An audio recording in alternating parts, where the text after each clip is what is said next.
Too bad at all, my brother. I have to ask. Your listeners. I have to ask. How much sleep have you been getting nightly over the past week or two? I tell you something, Richie. I'm a man who normally wakes at 3 o'clock in the morning, and I just woke. I just woke because you have to be out there touching flesh, beating the ground. So we are on the road doing the work because this one is not even about us. It is about our island home, Jamaica. We have to rescue this country because things are going awry, really, really bad. And some people might not believe it is going bad, but if you look at what is happening around you, then you can pick up that things are not the way people are saying it is. Because I give one example, Richie. The civil servants, teachers. If we had an economy that was doing well in an election month or a couple of weeks, as you said, before election, you believe that the government would be offering teachers 0%. If we had an economy that was doing well in an election year, that would not bridge it. The economy is in dire straits. Now let's focus now on the polls, Shack of Fame. There seems to be a narrowing of the margin that was much wider from the PNP perspective over the JLP. How are you looking at that? Is the momentum still with the People's National Party from your perspective? Most definitely we have the momentum, but we have to look at things for what they are. We have a prime minister who was very popular, and I say was because he's not as popular as he used to be. But the fact that they are out there every day cutting a ribbon, breaking ground, giving this, giving that. But the good thing about it, Richard, with all of that, the PNP is still leading because you remember in the Olympics the other day or the World Championship that Noel Isle pipped Kishian Thompson by 0 point. No, they got the same time, but just a whisker. So if you can win by a whisker, and we go back to 2016, where the GLP won by 1 seat, But with all of that, the PNP is still in the lead. We take no comfort. We will not be complacent. And sometimes when I think about it, I say to myself, this might be a very good thing to ensure that our workers, this argument about we win already and we can't lose, is eliminated. So it is going to be close in some constituency, but from where I sit, I don't think the final count will be a close election. I don't think so. Okay, really? Okay, now, that is what the pollsters seem to think up to the last poll, and I spoke with Don Anderson yesterday morning. He did say, though, that they're going back out into the field and will be publishing another poll before the election. Now, with the poll as it is, Shack of Fame, will there be a change in strategy in any way? Do you believe that the party is going to look at some ways to strategize to bring back and maybe even to get more of the undecided voters and the non-voters to come on board? Well, we are definitely doing that, Richie, and there's another gear to this campaign because if you can remember the launch of our manifesto, we did say that there's another aspect of the manifesto to come. Yes.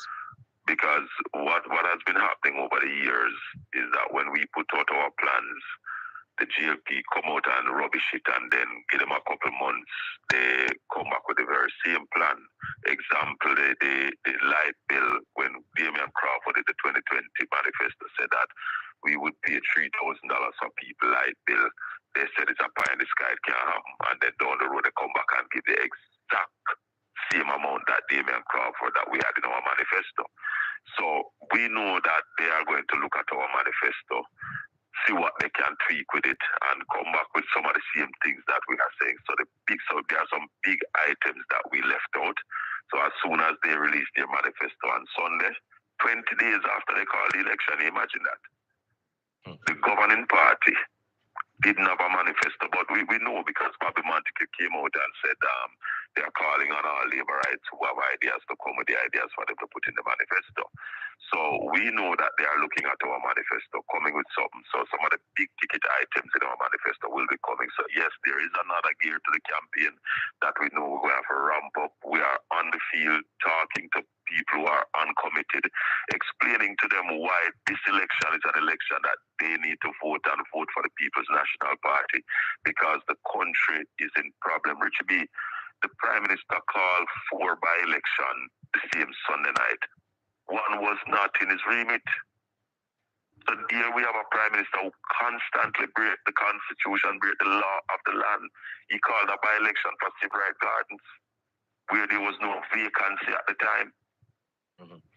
Now, you heard the Prime Minister saying that the GLP would not object to any journalist in the debate. And in an interview after that, Delroy Wilson said they had soft objections. One of the points that that Don Anderson made in the conversation yesterday, Colin, is the fact that with all the polls that he's doing and as close as he can try to get to the real situation, what happens on the day of the election is really the most important thing. How are you as a party mobilizing to make sure that if there's somebody with a disability or somebody up in age, an old person, that they will go out and cast their vote for your party? How is that part of the preparation coming along? No, that's what your canvas does, Richie.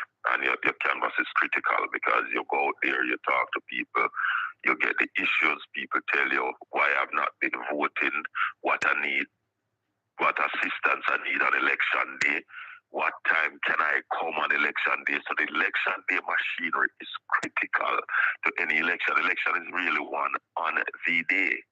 So we are doing that kind of work. We know all our people who we need to send for. We know all who needs a wheelchair. We know all who need two persons to go to lift them, to put them in that wheelchair, what kind of vehicle to send for that person.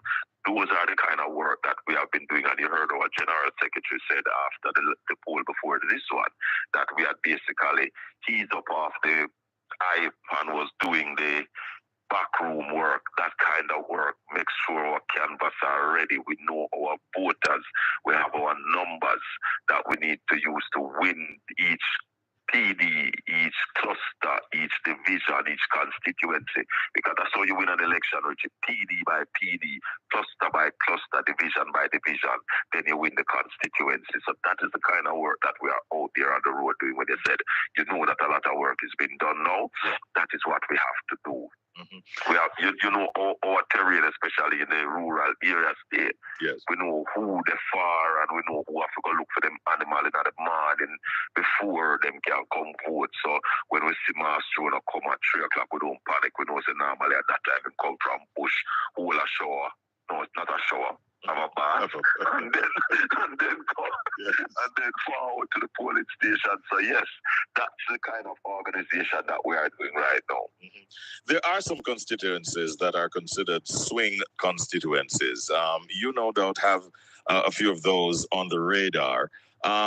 Where do you think are there constituencies that are of concern to you, so to speak, because of that nature, the swing constituencies? Most definitely, there are some constituencies, Richie, that never lose.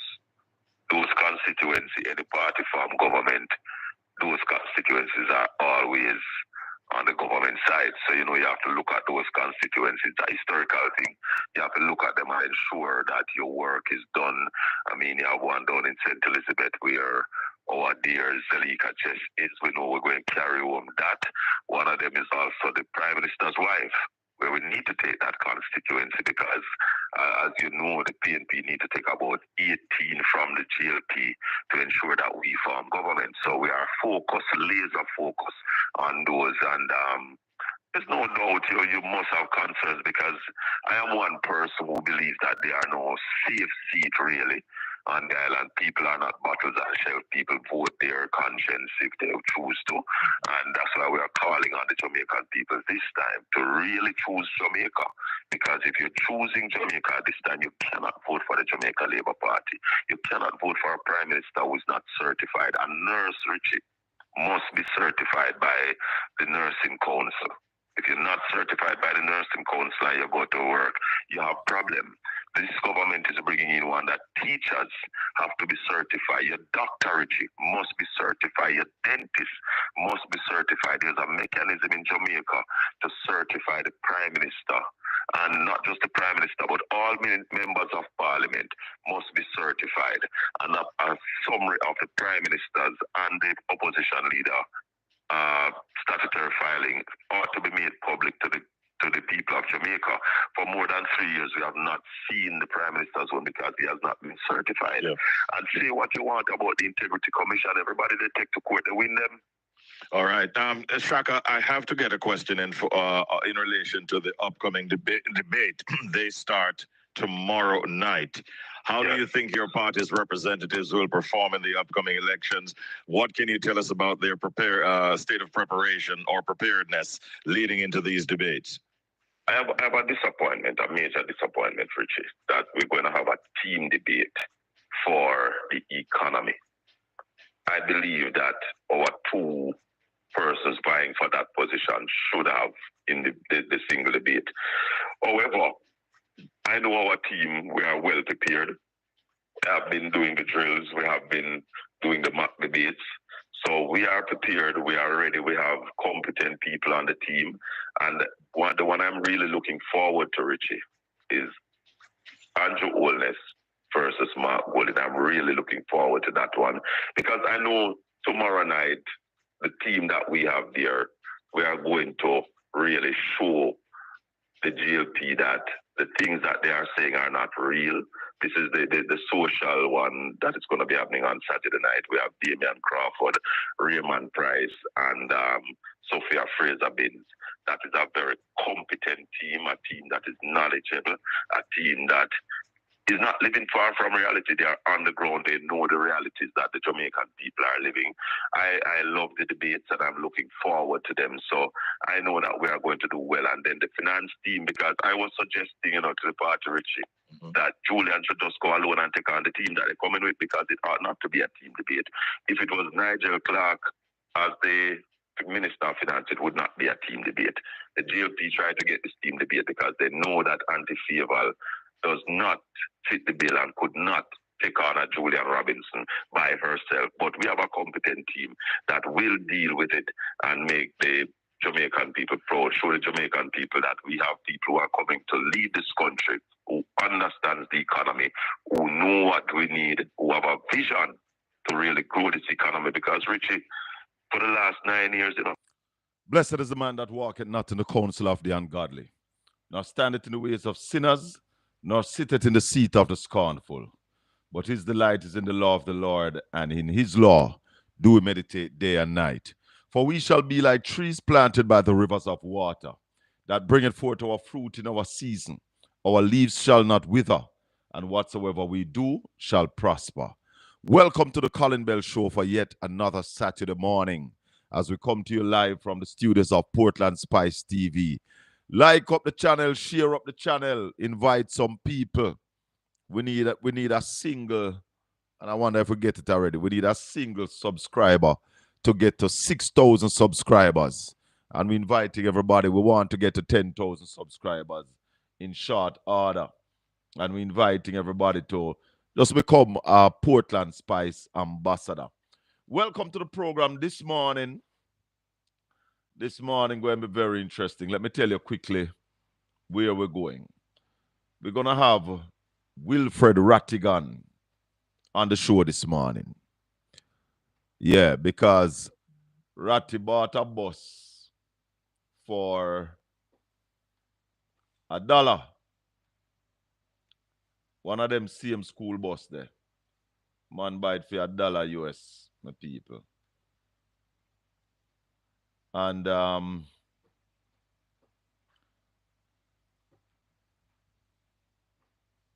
when we look at the whole situation that Jamaica got in with those school buses, what it costs me and you, the taxpayers of Jamaica, it is really a travesty that in front of our eyes, in front of our very eyes. We were robbed,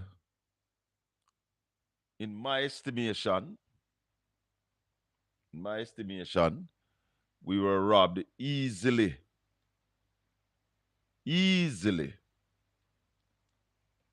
What I call, what I look at about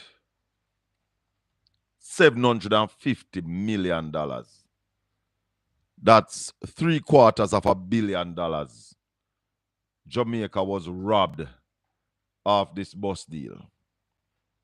And at the same time, we have some people who want to tell us that we got value for money. I say to them, shame on you. And I say to them, choose Jamaica. Because if you choose Jamaica, there is no way that you can tell me, as any person who have a brain, that 110 old buses really cost the Jamaican people $1.4 billion. So we're calling on Darrell Vaz to come answer some of the questions, provide the full documentation of the cost of those buses. And we want to just make it clear that we are not against rural school bus. And I have been telling you here that I, Colin Bell, was the man who called for rural school buses. Me call for them. Right, yes, sir.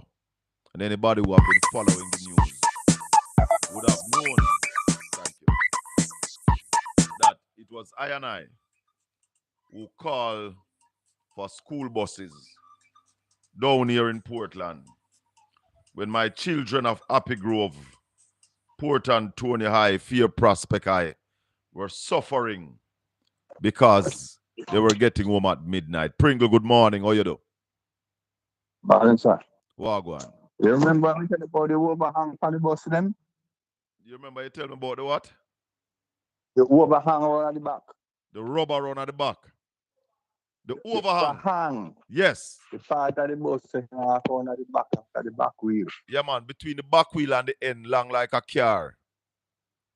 I see one of them hitch up, he go up on the grade and he hitch up on the road. Yeah, man. It go down in a sink on the back. Sit down. Right. Anyway, manifesto, you see? Yes. Everybody talk about manifesto. I talk to my MP one day and I said to him, say, they might do a new constitution now, right? Yes. And everybody fired up manifesto. If they don't believe that they should have put the manifesto in a constitution where both political parties deliver the manifesto to the media within certain times after then call election. It is something that has been talked about, but we must also remember that, if we put out a manifesto, unless we are going to say that it is mandatory that if you're running, you put out a manifesto. It is not mandated that any political party put out a manifesto. So why so much talk about it? Because why so much argument and so much talk about it? If you're not interested. It is what a political party puts out that basically outline the plans that they have for the country. But it's not a compulsory that you have to put out a manifesto. Well, not talk about it so much, bossy. Nobody not hard. This both party not argue about it like that. Like say something really relevant. It is relevant, like something relevant because everybody a quarrel about it. No, this one to present team and no good. That they wanna wait till big meeting. It is relevant, Pringle. It is relevant because if somebody wants to represent you or want to serve you or want to work for you, it is what's the word? It is a necessity that they provide you with the plans that they are going to put for you. So if you have advertised that job, that's why you tell people to put out a resume, send me a resume, and also tell me what it is that you have to offer my company. But a man might walk in with just him name and him information, and him not have no plan for him or do for your company now if you decide to employ him or not. So the manifesto is what people are saying, that show me your plans, put your list of plans together that you're going to do for the country. So it's not a compulsory, that it's not mandatory that they have to have one. Okay. But then talk about you, Well, yeah, it is on the table because the PNP had put out their manifesto. The GLP, they are the ones who called the election. They should have known when they are going to call the election. And I believe that if you're putting out a manifesto, you should give us time to peruse the manifesto. Tonight is the first of the debates, and only one team manifesto is out. So the people who are asking the question can't ask the GLP no question about their manifesto. But the GLP, what they do is play gamesmanship, you know. It's pure gamesmanship. The GLP do all the time. That's their style, you know? And what that? Well, hear me now. As me attack to you. Yeah. Well, the PNP are going to go about telephone service. The PNP are do what? What about the service you get from the telephone company? You have to pay $7,000 to Flow and $5,000 to Digicel every minute the phone cut off. If the phone cut off, you have to pay telephone. No, I'm saying you got to pay a monthly rate for your phone. The Digicel the $5,000 that me pay. No, but you don't have to pay that. That's your choice. That's your choice. So how we get service? No, by but $50, $20, $20, $200. No, but that's what I say. You have to decide how you use the service. The political parties don't decide how much the phone companies charge. So they can put regulation for the people have good service. Well, what we can every minute phone cut off. What the you don't have no internet, you don't have this. What the PNP will insist is that you get quality service. Remember, PNP are the party where regulate them thing, you know. Remember, if it was not for the PNP and Philip Palwell, to date we would only have one phone company because it's 2035 cable and wireless license invalid till, you know. When Philip Palwell broke that monopoly. So when we get back in power, we will ensure better connectivity, better service from your phone providers. Look here. Let me tell you, these are diehard PNP. Eh? Go ahead. Listen, these are diehard PNP, man. Right? I mean, I like how both political parties feel. Because Powell was in power at that time. Hold on, so he couldn't stick to one service. If the Labour Party need a power, they probably would do the same thing to give you more service. They want to stick to one company. What did that monopoly? I saw the time move. When one party saying build 5,000 houses more than the PNP, when did one do? Big 4,000? Or when the PNP saying build 5,000 this term? When did one do? 2,000? The time I move, more people. So they must stop them, whatever they deal with. Yeah, but you can't blame the PNP. The GLP has been in power for the last 9 years. I know that. I know that. Responsible for everything. But somebody asked something the other day, the lady called for the phone. And the woman I said, we figure too much time the phone cut off and come on, cut off and come on. I mean, you must have the same problem. No, but I'm saying when we get back in office, we will address those issues. Okay, sir. We are watching that. Yeah, man, definitely. But I'm going to talk to Bert Samuels now, because one of the things that a lot of people don't understand, what happened when Parliament is dissolved. So a lot of people were asking the question, and I have decided that I am going to try my best to find out, to get professional help when it comes to these kind of things, because you know me operate. I don't pretend to be the wealth of all knowledge.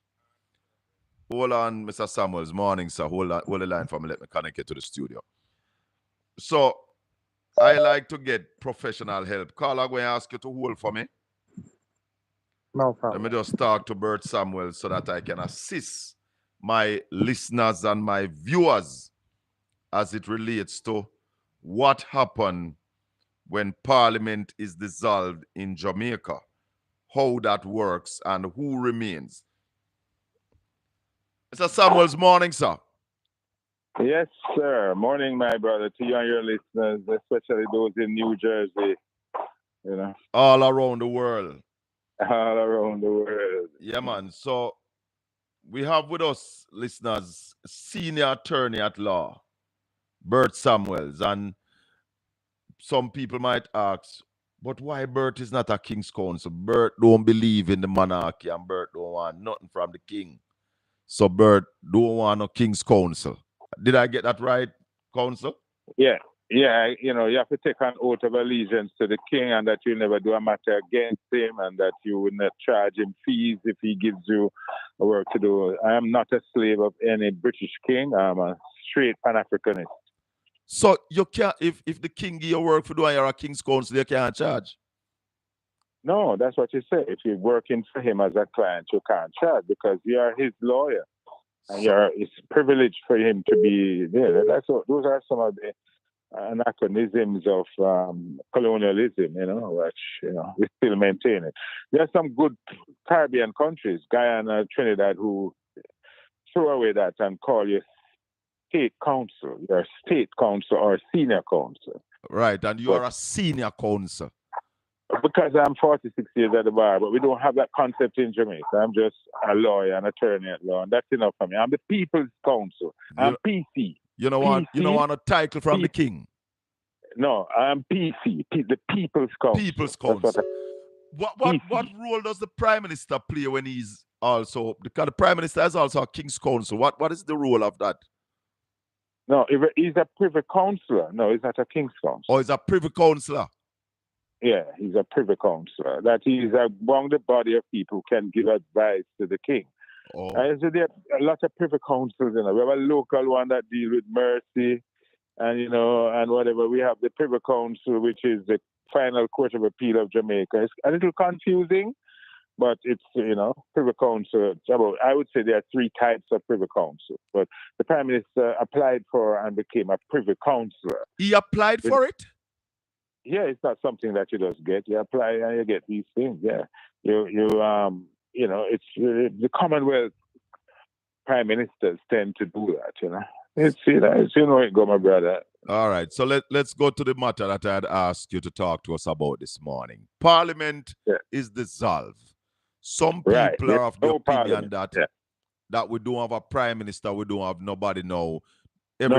Everything finished. Who remains in their position?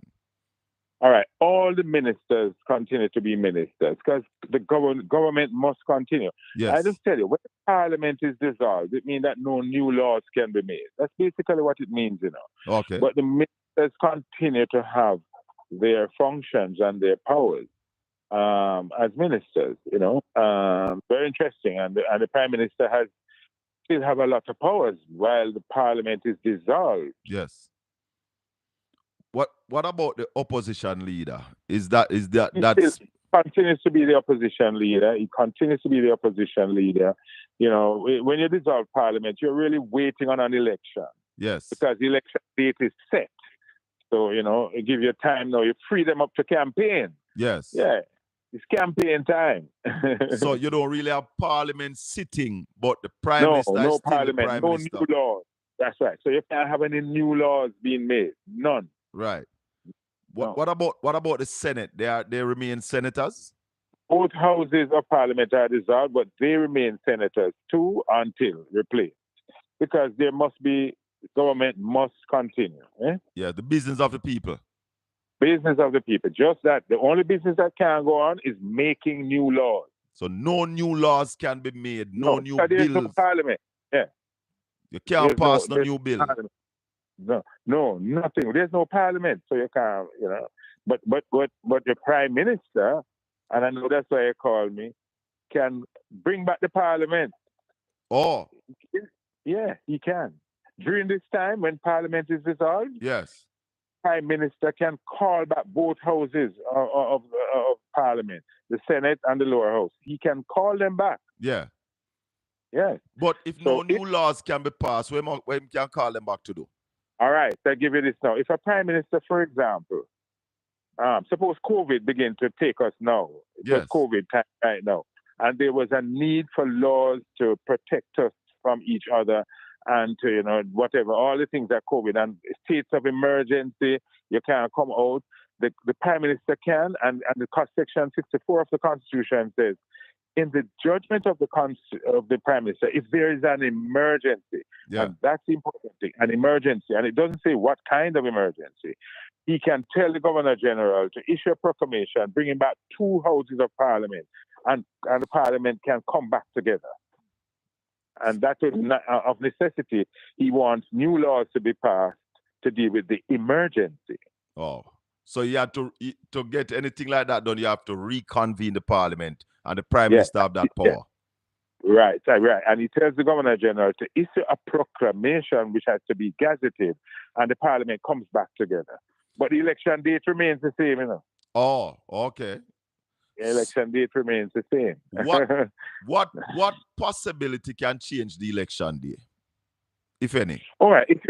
Right now, if you have a state of war, okay. If you have a state of war, if we went to war with someone, now we'd have to move the election date, and the government, the life of the government would continue. Mm-hmm. But it can't go forever. I think it can go up to 6 months. Okay. But you can't go beyond that. There must be, in other words, you must have a stop sign. I have some questions in the chat room, like Nadia is saying, what if the IC sends a report to the parliament? I don't think you can go back for that. Do you? No, that's not an emergency. Right. And let me just expound on it a little more. So listen to this. So the prime minister, whoever he or she is, says to the Governor General, there's an emergency and we need laws to deal with that emergency.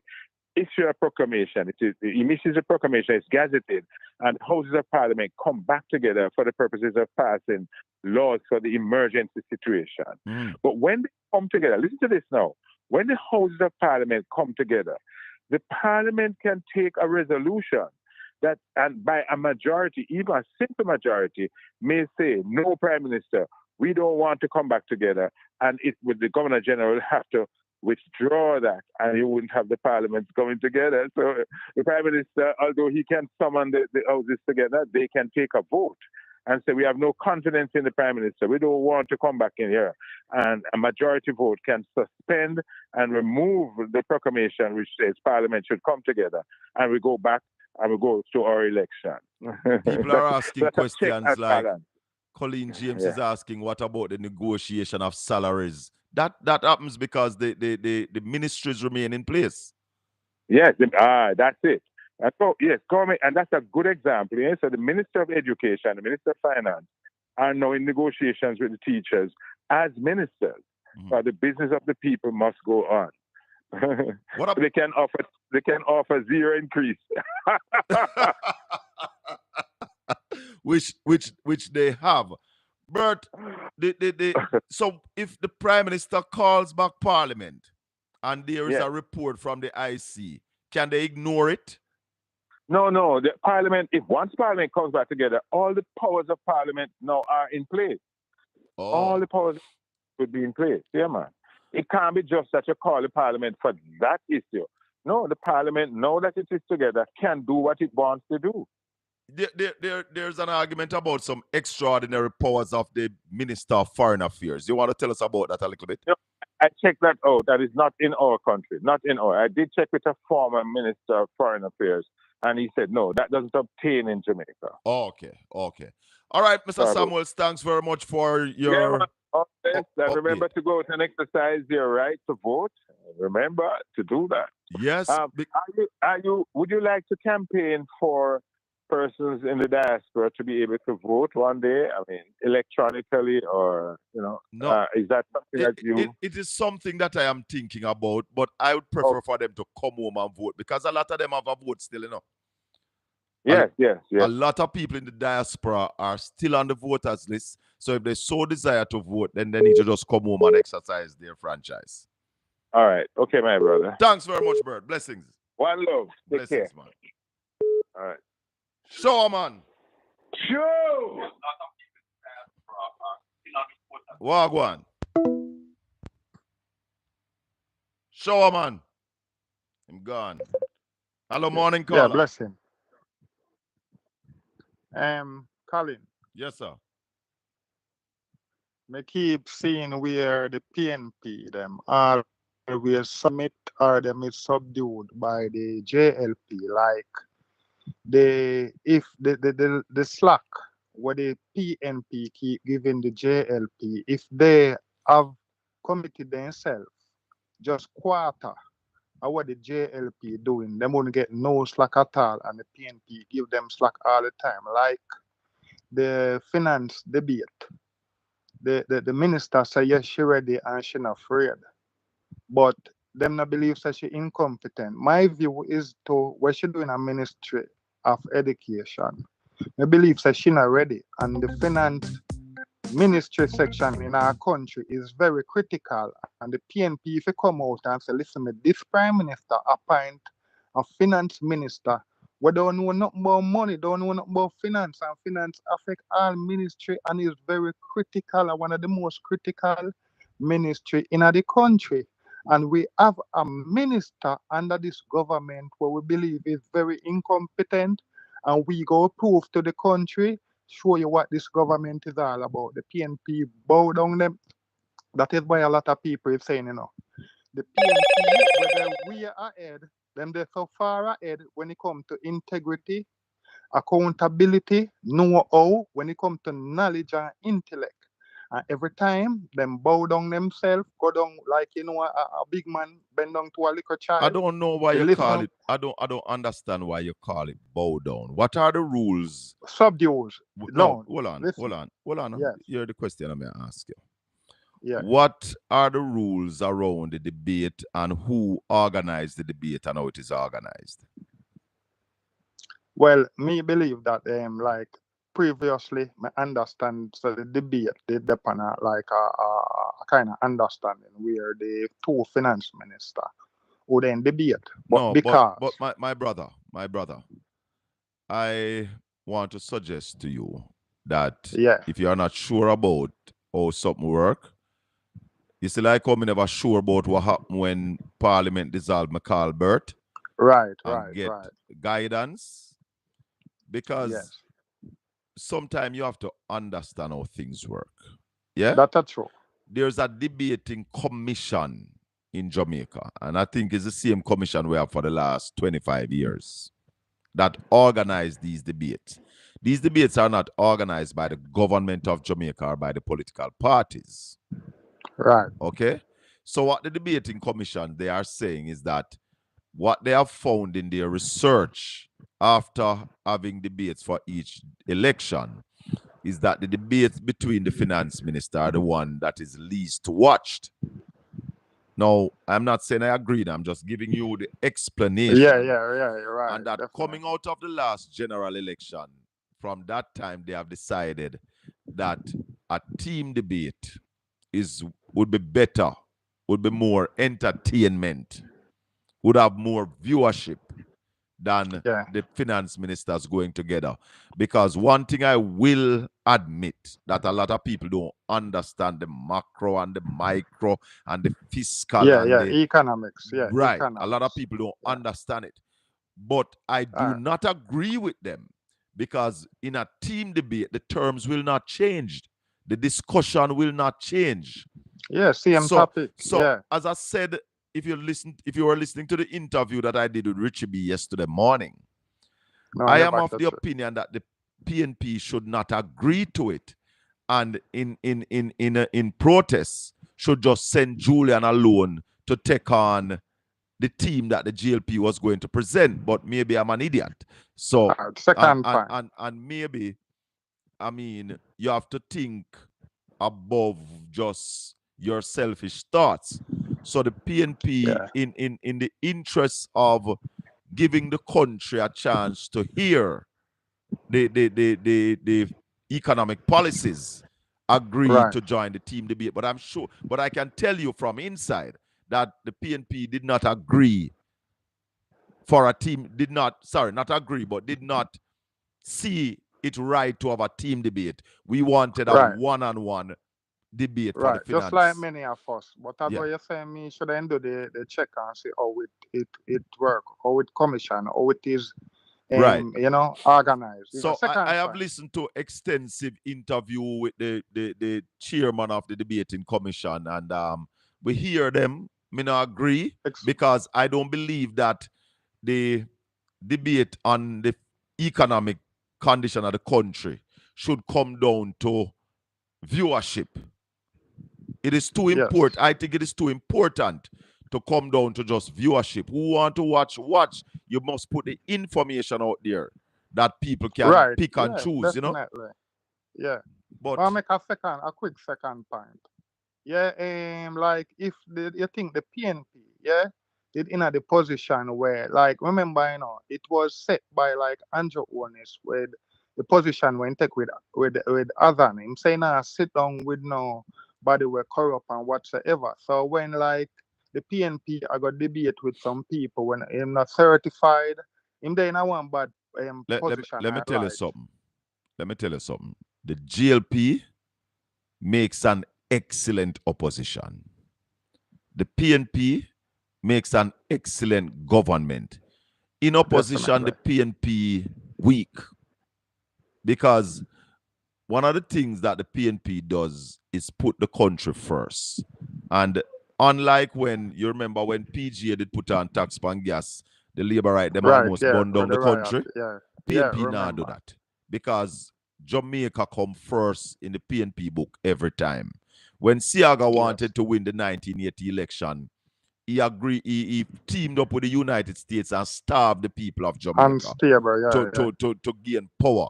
PNP not do them thing there. It is Jamaica we are in this for. We form a political party for the benefit of Jamaica. The GLP was formed out of malice and bad mind. That's how the GLP party was formed, you know, out of malice and bad mind. The People's National Party was formed for the betterment and the upliftment of Jamaica. So there goes the difference in the two political parties. Yeah. So if the PNP was in power and have this level of corruption and over them head, election would have called long time. GLP would have tear this down long time. But thanks for the call. Yeah, man. Blessing. 876-804-7072. Welcome to the Colin Bell Show. Colin, morning. Morning, Marsh.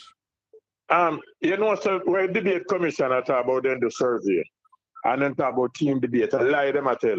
I think Jamaica people now remember say Changa when I first man did get up with the argument about team debate and people did ball outside through him know so that's Faber Williams can't talk. We remember, many of us remember GLP come up with it. And the debate commissioner run with it, but then the survey, I lie them I tell. We remember the GLP run because federal cannot debate. Come on, it would be a demolition job. Yes. It would be a demolition. Yes. It would be a wipeout. Yeah, Carl Changa asked him if I know my first man come out to the argument and that's about why team debate. My view was that Julian should turn up alone and take them on. We should walk away from the debate, but make them present them team and Julian step forward alone. And tell me something. Tell me something. Which ministry Tufton in charge of? Tufton is in charge of health ministry. Hold on. When am I going to do on the debate team? And in the finance debate team, I'm on a live right now. I'll call you back. Him on the finance debate. Him not should I go on the social one tonight? Why not go on this one? Why not go do the finance? But they will also be demolished, you know. They will be demolished in that debate. But listen, you want me to point out something you said them a turn whole listen idiot? What that now? In the argument in the debate with who are reject and who are reject, right? You remember them make Onus run come out contact say we would Go ahead. yeah, we would never object to and we would never blacklist and trying the journalists. Jesus Christ. Well, No. Hey. You realize how them turn him in a puppy show at the end of the road. How much money the JLP reject? Hey, 4. No, but it is a shame. It is a real shame. Then turn the Prime Minister in a puppy show. You know the man on a shame? And guess what? No journalist now that put it to him, you know. Nobody now put it to him. The one of them are try to protect him, you know. He's the most protected Prime Minister I've ever seen. After you come out with that, the rubbish, journalists are nearly good question. No, but look here. Look here. Let me tell you something. What is happening to Andrew Holness? God has turned his back on him. Yeah? Let me say something. Me, tickle. I think that's in a Daniel. Somebody will call you and tell you the interpretation. Me, tickle. So, no, don't let me listeners like that. What is the interpretation of that? You weigh in the balance and found one thing. Marsh. Yes? Call me back. I'm going to talk to Rattigan because Rattigan buy a bus for $1. For $1. One God Almighty US dollar. Rattigan buy a bus. Ask Rattigan for me. If the Jamaican people cannot go up to the US embassy and ask the US embassy to investigate this thing, because we've been told that we spend 1.4 billion to the United States to buy those buses that they decommission, and the US embassy can tell us whether it's lie or true. I will talk to him. Call me back. All right, good. My people, I tell you now from day one about the school bus story. That is one of the wickedest robbery, bare-faced robbery that happened to the people of Jamaica. One of the wickedest bare-faced robbery that happened to the people of Jamaica. And we can't just sit down and allow it to go like that. We have to ensure that an audit is done. Yeah? An audit must be done to find out where our money go. Because if somebody who is a minister, and I hear Rattigan talking about also a surcharge bill where we can get back money from government ministers if them spend our money bad. If we think we don't get value for our money, hold on for me, Ratty, make I connect you to the studio. If we think we don't get value for our money, we can get back with money. And I want to ask him about that as well. Because, you see, Jamaica is too poor at the time for people to be just ripping off the country. You understand? We can't allow these people to just rip off. So. Ratty. Yes, sir. Morning. What go on, my brother? Mama, they look out at me, man. Yeah, look out here, yeah. Welcome to Portland Spice TV, my brother, on a Saturday morning. We know later on, you have your show. Now, reasoning with Rattigan. Now, Ratty, I see you buy a bus. Yeah. You buy a bus. Why did you buy? I'm telling you. Why did you buy that bus? All right. Here's what happened now, Shaka. A gentleman Colin on the program and mentioned to me that he had a bus, right? Because we were talking about the bus, and we were saying the average amount of money allocated to the 110 bus when they work it out was approximately $80,000 US. So this man told me, said, him buy a bus. Yeah. And it didn't cost that much. Yeah.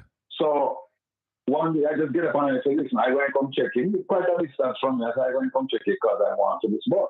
Yeah. So I went out there and I saw the bus. I drove the bus. And the man said to me, listen, because he had sent me a picture of the bus and sent me a picture of the title. Yeah. So when I went out there, after I finished driving the bus and everything, he said to me, you want the title? And I said, no. You sent me the title already, so I just put it up on the show again. And I said, no, you know that's not. He said, well, I'll give you the original title. And I said, no, I don't need it. And he said, no, I'll give you the bus. Ma give you the bus. Yeah. He said, yeah. He gave me the bus. And he said to me, he said, hold on. And then go in there and then come out. And he came out with the bill of sale and the title. Oh, so never you buy the bus. Is a brethren yours. buy the bus? Him buy the bus. Yeah, him buy the bus. And he gave me the bill of sale. The bus was for $1. What year bus? And he said to me, 2010, just like what the minister bought. How much miles upon it? I don't remember, you know. There's a couple 100,000 miles on it, but it runs better than the one with the minister buy because so the one with the minister buy where I broke down. Yeah. He bought the bus, and then what he said to me was, because I was going to give him $1. Yeah. You know, I take the bus from him, and he said to me, no. He said, what I want you to do is I want you to take this bus here, and I want you to donate it. Your bus, but he said, I want you to pick out who you want me to in Jamaica, and then get them out the bus, and then say, can you use the bus for like mobile clinic, and can you use the retrofit it for mobile clinic, and can you use the bus for a library, use it for a classroom, use it for anything. Yeah. But we decided that we didn't want the children of Jamaica to drive in those buses because those buses are inherently dangerous because of the high levels of dangerous emissions coming inside the cabin as a result of the diesel. Yes. And we know why. And in fact, he allowed me to talk to somebody, one of his friends, who have a link with the school district. And the man said to me, Mr. Rattigan, if I know that you're interested in getting these buses, I could have got these 7 buses last month to $7. Blows so on skirt. Right now, I would have had 8 buses for $8 right now. 8 buses will cost $8. So Jamaicans. I have the bus and I go every week. I go every week and drive the bus and talk to them. Because I have the title, man. Give me the title and give me the bill of sale. Jamaicans. So, and it came from... Jamaicans. So, Ratty, if a man buying 110 of those buses, him could have get most of them for free. Listen, let me tell you why. And Mr. Vark mentioned it. Instead that the U.S. government gave out a $5 billion grant from 2020 to 2025 to the various school districts across the country for them to buy new buses. And you know why? Because 2 things.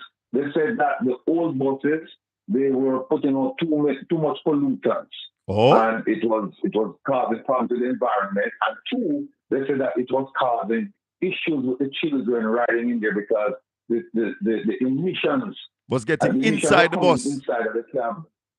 Yeah, and it was causing upper respiratory problems to children, including asthma and all kinds. And they said even brain development became stagnant as a result of the children inhaling the emissions. Hold on, repeat that. Wait, hold on, Ratty, hold on. Repeat that. You said brain what? All right. You know what? I'm going to do something better than that. I'm going to read you. It's just 2 sentences. I'm going to read you. And let me just read you where came out as a result of them getting rid of it. Why them get rid of the buses? Yeah. All right. Hold on. Here and now, Shaka. This, hold on. All right, here we go.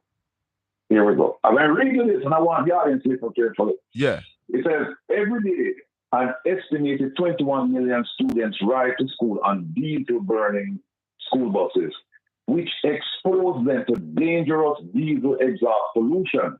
This pollution has been proven to cause cancer, asthma, respiratory issues, and even problems with brain development.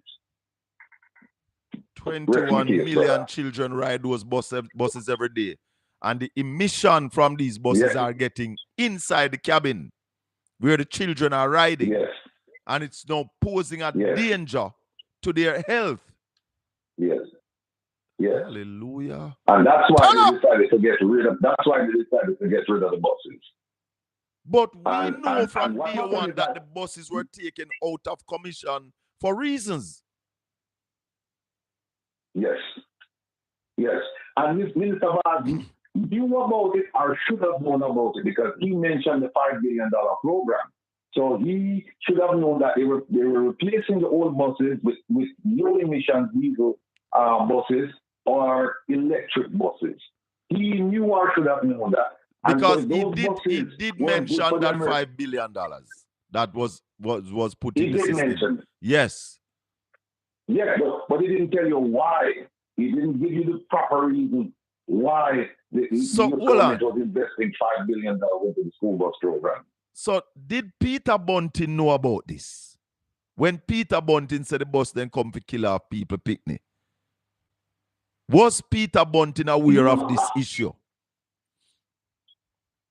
I can't speak to that specifically because I didn't have a conversation with him. Because if he had done any research, he would have come across this. Because I want to tell you that when I heard Peter Bunting said that, I was one of the persons who said Peter gone too far.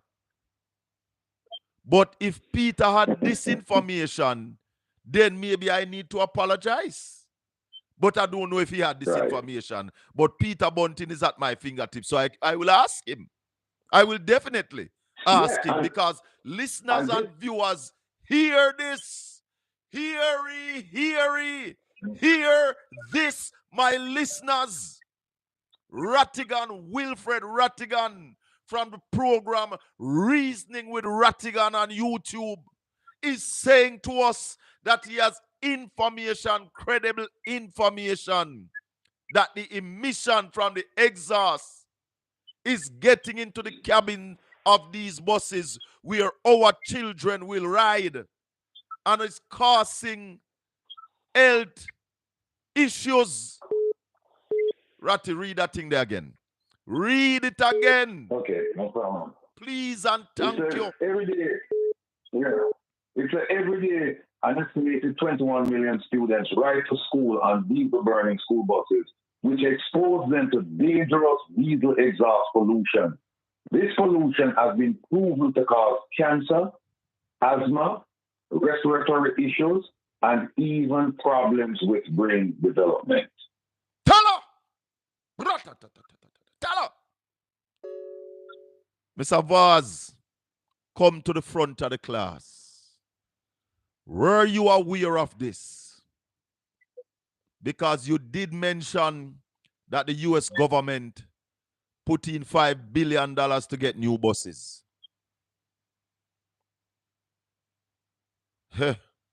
Ratty? And I tell you what on the shock, here it says, here with the article says, it says, but in 2021, after years of tireless advocacy by individuals and organizations nationwide, the U.S. government really got a major win for students with the creation of the EPA's Clean School Bus Program. The historic program designates $5 billion over 5 years to replace diesel burning school buses, bringing cleaner air to students across the country. And the EPA put out a report reflecting the same thing, saying that it was a health issue and therefore we had to replace the buses. Ratty, I want that document. Send me that document as soon as you get an opportunity. I want that document because this is going to go viral. This must go viral. Everybody on the platform, 1,200 of you on the platform right now, share this, send this out, tell everybody if you come watch this. Hello? And also, and this was done by the electric bus people, but there's also another report done by EPA, which mirrors this. They said 2 reasons why we're changing out the buses. Yes. Because of the pollutants in the environment, and 2, because of the health risks posed to our children. No, the big part of this, we know say the emission will come out of the tailpipe outside, not good. But the fact that you are saying that this emission is getting inside the cabin now, inside the cabin where the children are riding. In Jamaica, we say, inna the bus. Inna the bus. This emission will go. That will affect our children and will come at a significant cost to the country to care for these people when they get sick from these emissions.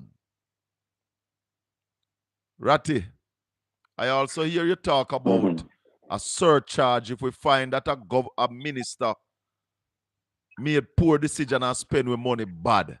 I want you to talk to us about that because we have one Christopher Tufton who we know spent some money at Cornwall Regional. And we have one Darrell Vaz who brought in these school bus. How the surcharge thing work that I hear you talking about? All right, the way the surcharge works is, and you can find it in two places. You can find it in the Corruption Prevention Act, and you can also find it in the Financial Audit and Administrative Act.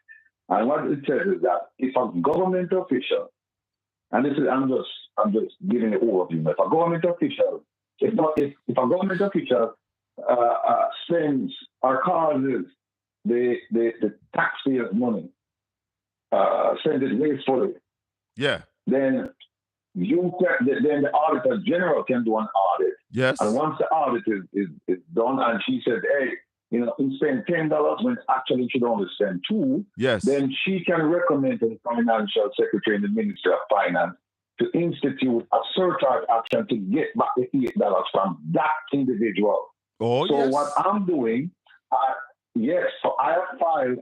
I remember Grace McLean over the Ministry of Education. Yes, I remember that, but the government sat down and allowed the time to run out so she not pay back the money. That is corruption. Exactly. They allow the statute of limitations to run because they have 3 years. And it depends on which statute you use, which law it is, because one of them says 3 years from the date of the event, and the other one is 3 years from the time you find out about the event. Yes. So what I'm saying now is that with this bus thing here, I'm going to ask my listeners today to go ahead and just file with the Auditor General in mass. Yes. Our 100, 200, 300, 400 people file and say we need to do an audit because I am confident. I am supremely confident that when this audit is done, they will find that money was misspent. They'll find that it wasn't valid for money. The money on the bus, we're sure about that. We're sure about the money on the bus. So what will happen is then she will then make a recommendation to the Financial Secretary to say, listen, institute a surcharge action to get back the money from him. The money will use waste in a quotation marks. Yes. We want that money back, and then they can go after them. But here's the thing. The surcharge action, it's a collection action. Yeah. And the money should not only be collected from Darrell Bar. The money should be collected from the entire cabinet because they all voted for this. And cabinet of what is called collective responsibility. Yes.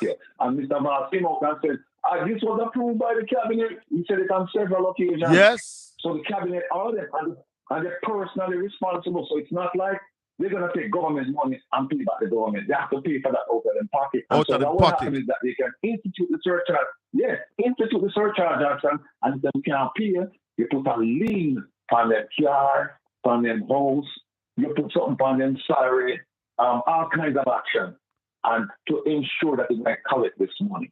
That is what they need to do. Definitely. This is a disgrace. You had $1.4 billion.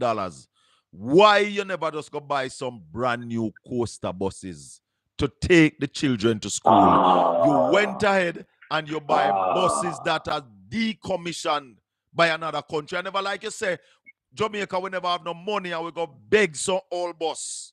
You never go beg them. You took up 1.4 billion, with a B, 1.4 good billion dollars, and you go buy all bus. It's a reason, Ratty. They want to rob the people of Jamaica. Let me tell you something, Shaka. Let me tell you something too. Yeah. If what they could have done, because he knew about the $5 billion program, if he had come up to America and gone to several school districts, and because I work for school districts to get the money, and said to them, listen, we're a third world country, we are traveling with transport our children in rural areas to school, Yes. and as a result, we're seeing high rates of absenteeism, and it's affecting literacy and all of that. He could have gotten those buses for free. All we have for examples of school districts giving away these buses for free. But Ratty, hold on. We have examples of them. Ratty, him never have to go to America. Him could have go up at the embassy up at Ligani. He could have go up at the embassy up at Ligani and say, beg you some of them bus there. Won't I decommission? How can I get some of those buses? Listen, you're absolutely correct, because I've worked in embassies for years, and what he could have simply done, he could have simply gone to the embassy and said, listen, we realize that you're decommissioning these buses, and there's a $5 billion grant out there, and so these buses are going to be available, and so we're asking for assistance. And you know what?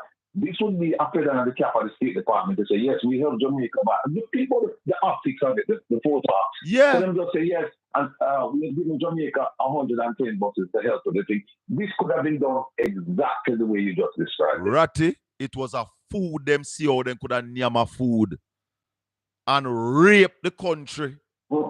Rape the country. They wouldn't beg them doing Ratty, because these buses were not fit for purpose in Jamaica.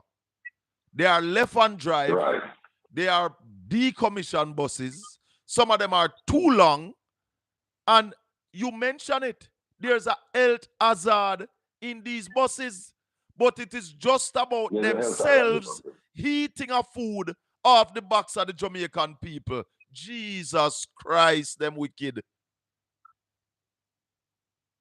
Ratty. Yeah, man. I want to thank you for the time this morning.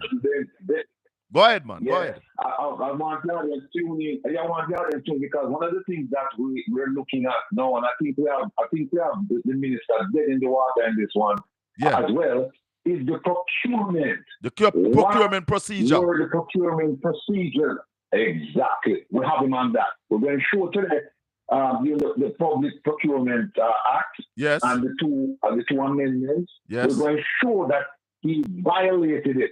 He violated it. And you know what's interesting? The person who's responsible for procurement, in his ministry, as the scandal broke, the man job get advertised. The man gone. Him left. The man gone. As soon as the scandal broke, the man gone. Yeah, man. The man. We don't know where he is. The man, his job had been advertised, and we don't know what the hell is going on with that. And we also have this thing with Elijah. Elijah, we went sure that Elijah is a cook-up deal. Elijah was never supposed to get any. You see him start to waffle, because he starts saying, well, Elijah facilitated it, but they didn't import the vehicles. The vehicles were imported by the ministry. So then the question is, what role did Elijah play? One of the things we need to look at, Ratty, because they are saying that they paid duty to bring in the vehicle. How government paid duty for bringing government vehicle? Look. Let me rubbish that theory what them put out there. Yeah. I think it's 20 or 30%, right? Yeah. And it's 30% of the transportation cost. No, it would be 20%. Right? Hold on, Ratty. As government workers who are traveling officers who get duty concession, they only pay 20% of the duty. Okay. All right. So no, it would be 20% that they would pay. To me. Right. So it would be 20%, it would be rubbish to me. But even look at my vehicle, right? Look at the vehicle. My vehicle, the cost is $1, and to ship it from where I am is about $6,000. So that's $6,001, right? Yeah. And you pay 20%. It's still not come up. And my bus not need a room for refurbishing, and to put electronics in my bus is about $1,500. My bus landed in Jamaica, cleared and ready to go. Is going to cost the Jamaican people less than $10,000. So the question then is, if every bus has an allocation when divided of $80,000, what happens to the $70,000 now for my bus? That is the question. Who pocket the rest of the money, Darrell? Who pocket the rest of the money on the bus them, Darrell? We want to know. Jamaicans want to know. And one quick thing. I put in an ATI, and for the people who don't know about ATI, access to information is where you ask the government for information that it has to give to you, except in certain circumstances. So I wrote to them and I said, I need to know everything about the rural school bus program. I need to see the contracts. I need to see all of this stuff. You know what happened? You know what I'm shocked? Tell me. They wrote me back last week. Ratty, hold on. Ratty, Yeah. you remember you and I was on the phone when you do the ATI there, no? Yeah, oh, granted, yeah, you and I was on the phone when you said, Shaka, but do it right now. Talk to me. What happened? You're right. Shaka, this is the first time I've seen it. It went to the Ministry of Trade, Industry, whatever, right? Because, trade board come on and them. Yes. So I wrote to them. 5 days after they received, they sent it to the trade board, right? 5 days after? Electronic attachment. Yeah, and it's an electronic attachment. It's not like you send them the paper and something, drop off. It's an electronic attachment, right? So they wrote me last week, trade board wrote me last week and said that they lost the questions for 21 days and they just found them and they won't be able to give me the information until after election. Yeah. Tell her them a hide, Ratty. They're hiding, they're running, and they're hiding. Them say we can expect information on September 16th. September 16th. Election wanted, no. They're not. It's the first time I hear this. You're laughing. And hold on it. Shaka, if you even get a communication, say, please see attachment, and you look at it, don't see the attachment. The first thing you have to do is call the people who send it to you and say, listen, you send me this email. But there's no attachment. Exactly. There's no attachment to this email. Yeah. Then we have 21 days and then say, we just found your questions. And we can't answer you until September 16th. Jamaicans, open your eyes. You are employing people to rob you. And they have been robbing us. They have been robbing us. Left, right, center, front, back. They've been robbing us. But, you're right. You're right. You're absolutely correct. So when I did that ATI, you and I were on the phone. Yes. And we had a conversation and we said, let's meet right now. Yeah, it was the morning when I sent you the invoice. I sent you the invoice and said, Ratty. Yes. But Ratty, hold on. Because what I'd ask you to do, I don't know if you do it yet. Because with those VIN numbers, I thought that you'd be able to find out exactly how those buses, the ones on the invoice, how them go. You don't find out that yet? All right. Here's what we found out. We found out the date. We found out the date that they were manufactured, and that's how we come to understand that most of the buses were 2010s, right? The old buses, most of them are 15-year-old buses. Yes. We found that out. We also found out where they were manufactured, and we found out where some of them were sold from. They were purchased from a dealership out in Nevada, out in Vegas. And you know what's interesting? When you go to that dealer and you look at the website, the dealer says the average lifespan of a school bus is 12 years old. What? Yes, this is the same dealer I sell them to 15 years old. Yeah. The average lifespan of a school bus in the US is 12 years old. 12 years old. And most of these that we get are 15 years old. So when we've been saying it doing a Ratty because we know some of the history of these school bus program. I spoke to a driver in Florida who has been driving school bus for 23 years. And he told us that these buses are finished. He told us nothing left in them. No, and today I'll have a mechanic come on as well, and I have another person coming on, the man who buy the bus and give me for $1. Yeah. He's coming on as well, and then I have a friend he's a supervisor for a school District. The bus program for a school district. Yeah. And they have 1,400 buses in their fleet. Yes. And he told me, he said, listen, the buses that went to Jamaica, they're no good. He said, I'm telling you right now, he said in 6 months, that program is going to crumble. Because, Chaka, let me ask you a question now. Yeah. I am bright boy. You know everything. You know the mix of everything. Let me ask you a question. Because I don't know the answer. Buses are going to go nationwide. So if a bus broke down in Westmoreland and a bus broke down in Portland, where are they going to get fixed? Tala, no garage in that Portland. No garage for them, the bus in that Westmoreland. The only garage is that we have in Jamaica. I think there ought to be one in Montego Bay because we've been doing the metro in Montego Bay for a while. But the garages are in Kingston, Harbourview, Linders Road, Portmore. And then place the garage them there. Now the next thing, Ratty, hold on. Critical thing.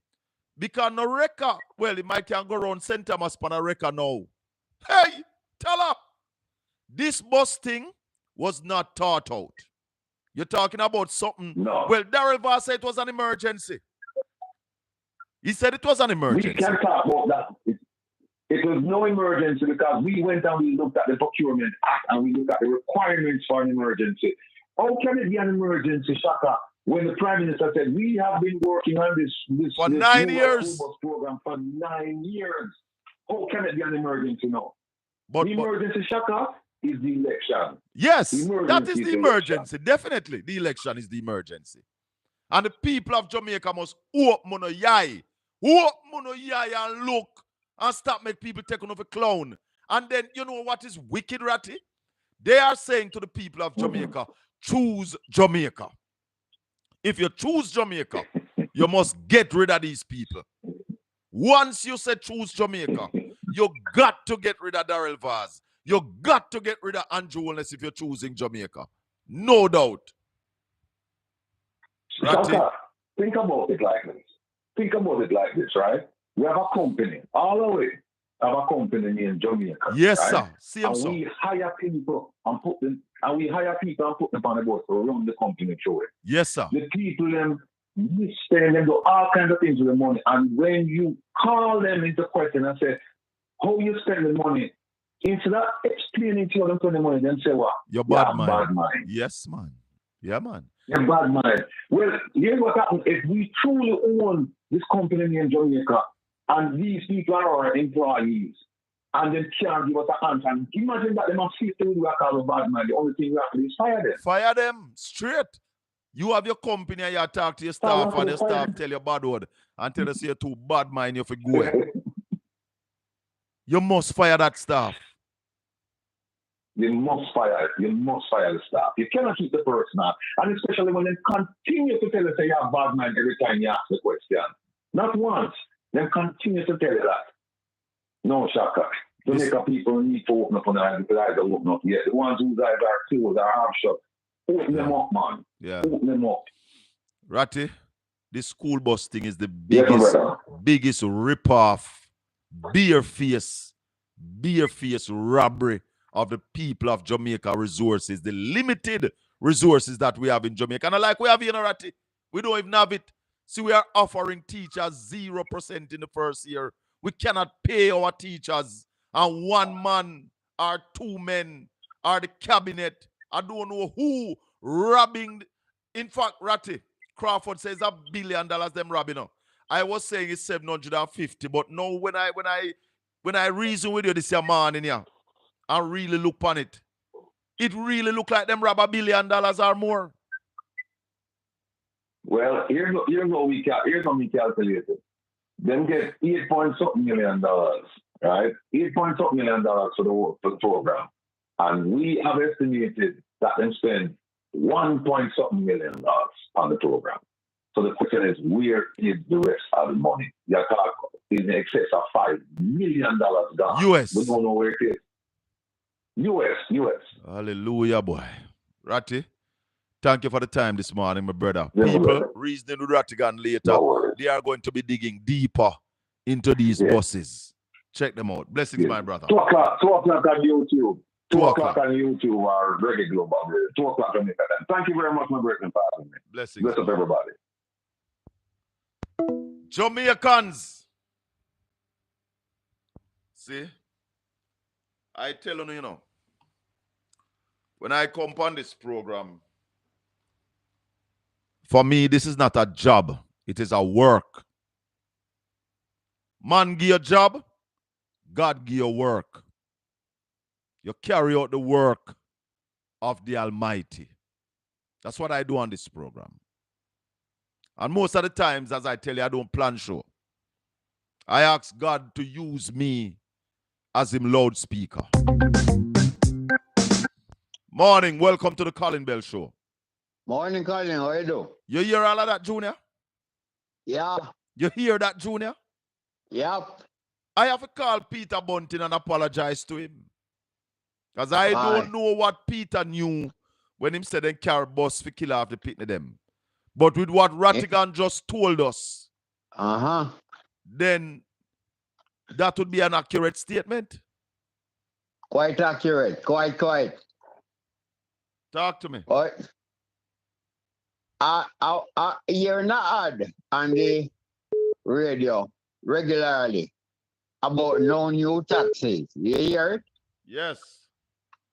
Hold on, Junior. Don't move. Hold on. Hello, morning. Go ahead, Junior. 1.5 came with a 32 billion tax package in the early parts of the government, right? Yes. That's the biggest tax package what this country ever get. At one time. Yes.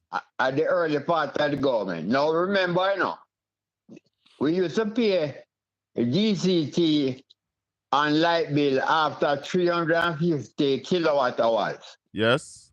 Right? And then they move it down to 150 under the new tax package. Yes. So remember now, the PMP did everything to improve the tax collection during their regime. Yes, between 2000 so when the government between 2012 to 2015. Right. Yeah. The benefit that you get from the improvement would start to flow. Yes. And the 32 billion that you made in the first year and the second year would always be an addition to the budget. Yes. Because once you set it from early, it reciprocates itself right across the regime. Of So course. there was no need for you to have any more improvement or any increase in taxes. Because it's on GCT, the tax was on consumption. And it's simple. But somebody tries to go around and go around. The other thing, Colin, you know why them so adamant and so pissed about the PMP manifesto? Why? Them can't get the teeth it. Yeah, it came out. You see, the launch of the manifesto was so big and public that everybody have an idea what is in the manifesto. So it's hard now to copy and say, copy. So why you calling about me putting on the part 2 of the manifesto and you don't come out with your own yet? That makes sense? With your part 1 yet. And you again now, you are going to face me in a debate tonight, right? And you don't put out a manifesto. So what am I going to question you on? Remember, the manifesto is your intentions for the next 5 years. Is what are you going to propose to do in the next 5 years? So what am I going to question you on? I don't have anything to question you on because you never put out a manifesto. You don't put out no plans, so we don't know where you're going to do. Colin, where you going to the doctor to do your medical? You have to do your blood test before you go and do the medical. You don't do the medical and then you do the blood test after. That's exactly what the Labour Party is doing. Them do the medical and then them do the blood test after. So the doctor don't have the result of the blood test to look at to say if you have certain things or if your prostate high or anything like that. But before I go, I have one little problem. I don't know if you Mr. Marsh can come and help me. I was walking past 4 laborers yesterday. 4 of them have on them green shirts. So I hold my pocket very tight. But guess what happened now? When me pass a laborer, them Colin, when me reach over my yard, me can't find my shadow. Well, Judah. When you say you hold your pocket tight when you are passing labor right them. Yes, and when me reach over, me can't find my shadow. What I do you love when shadow? I find my shadow. So me remember what Crawford said, I mean, always say, one by one, them going to jail. So you said the man and thief your shadow? The man that gave me shadow. So I go ask you, Mr. Marsh, help me, because I can't find my shadow. Shadow missing. It's only a thief, the thief grass, the thief our shadow now. Mombasa. We talk. Later, Junior. Yeah, but cool. My God, my God. Why have thou forsaken me?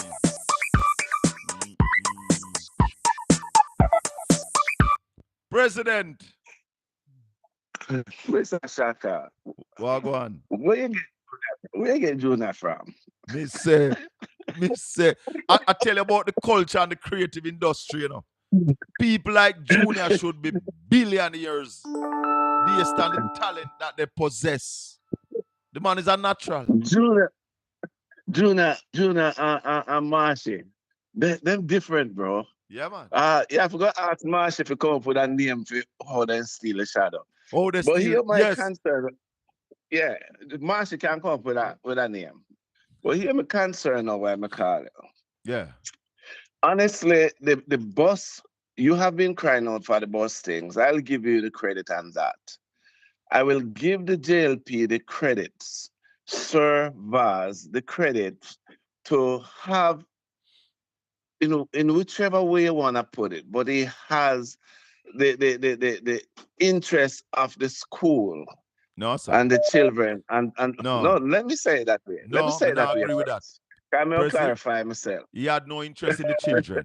They had some interest in stealing the taxpayers' money. All right. It's two different reasons why they bring in those buses. And let me tell you, one, to have something to campaign with, to carry the massive. And two, to shadow and hide some money. But hear me now. I don't think it's necessary for them to spend so much money to change the doors on the buses, because the buses, the school buses, are equipped with a safety system where it has a wand that comes out and the lights them flashing. If the Jamaica government have the traffic department insist disciplining the drivers in Jamaica, when a school bus stop with that light flashing and the ones come out, the kids can come out and have enough time to do what they have to do. But we have to get the drivers under control first. Prezi, hold on. The arm are going to come out in the bush, brother. Remember, we in Jamaica, we drive on the left-hand side of the road. Yeah, but you drive listen, on the right. Shaka, Hold on. So in America, when the bus stop, the arm come out in the traffic. Right. In I Jamaica, understand that, but arm would come out in the bush. In the bush. But listen to what I'm gonna say to you now, Shaka. If they're gonna remember now, I don't know how much you know about the school bus. Me personally get ticket one time because me go up close and when the school bus stop, me halfway past the bus. And me get ticket for it. $200 me have to pay. And get 3 points on my license, right? Me not even past the bus. Me couldn't stop on the halfway the bus. If you should have the traffic police to have the drivers disciplined. And the man, remember from before they stop the bus, they have to put on their amber lights. Trained drivers put on their amber lights a few yards before they stop and go in the middle of the road with the arms out and the flashing light, and the kids can cross. Oh, so right? you must stop on the right-hand side of the road. Yes.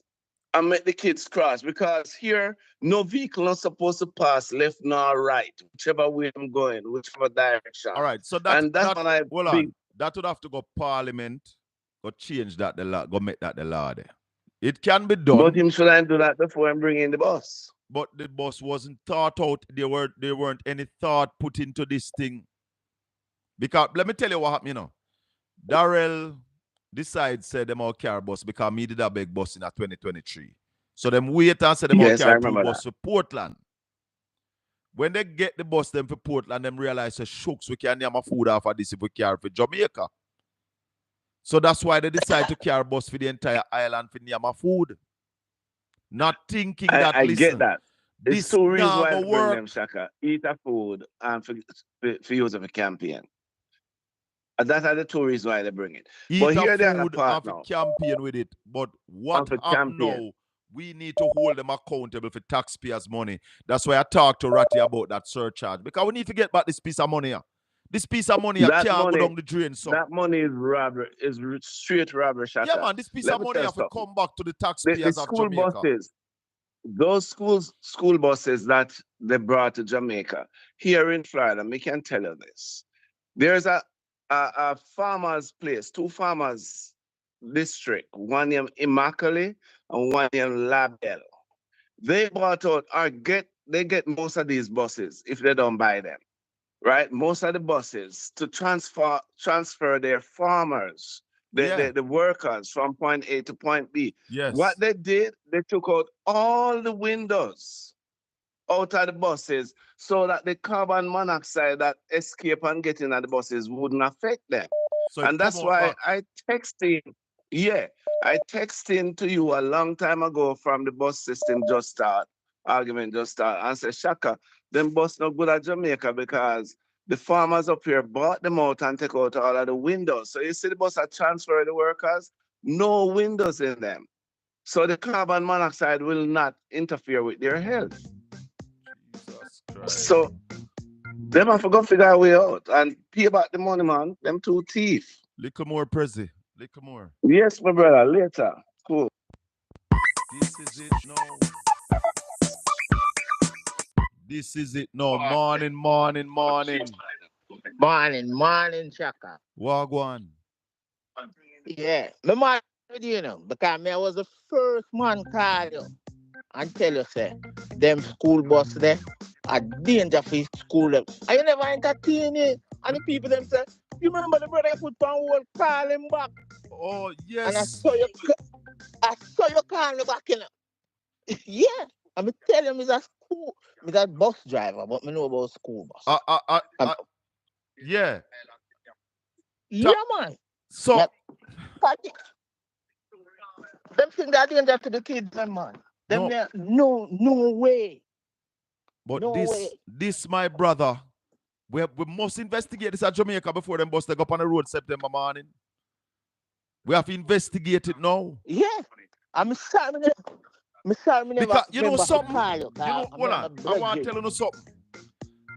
The training we are going with the buses, them.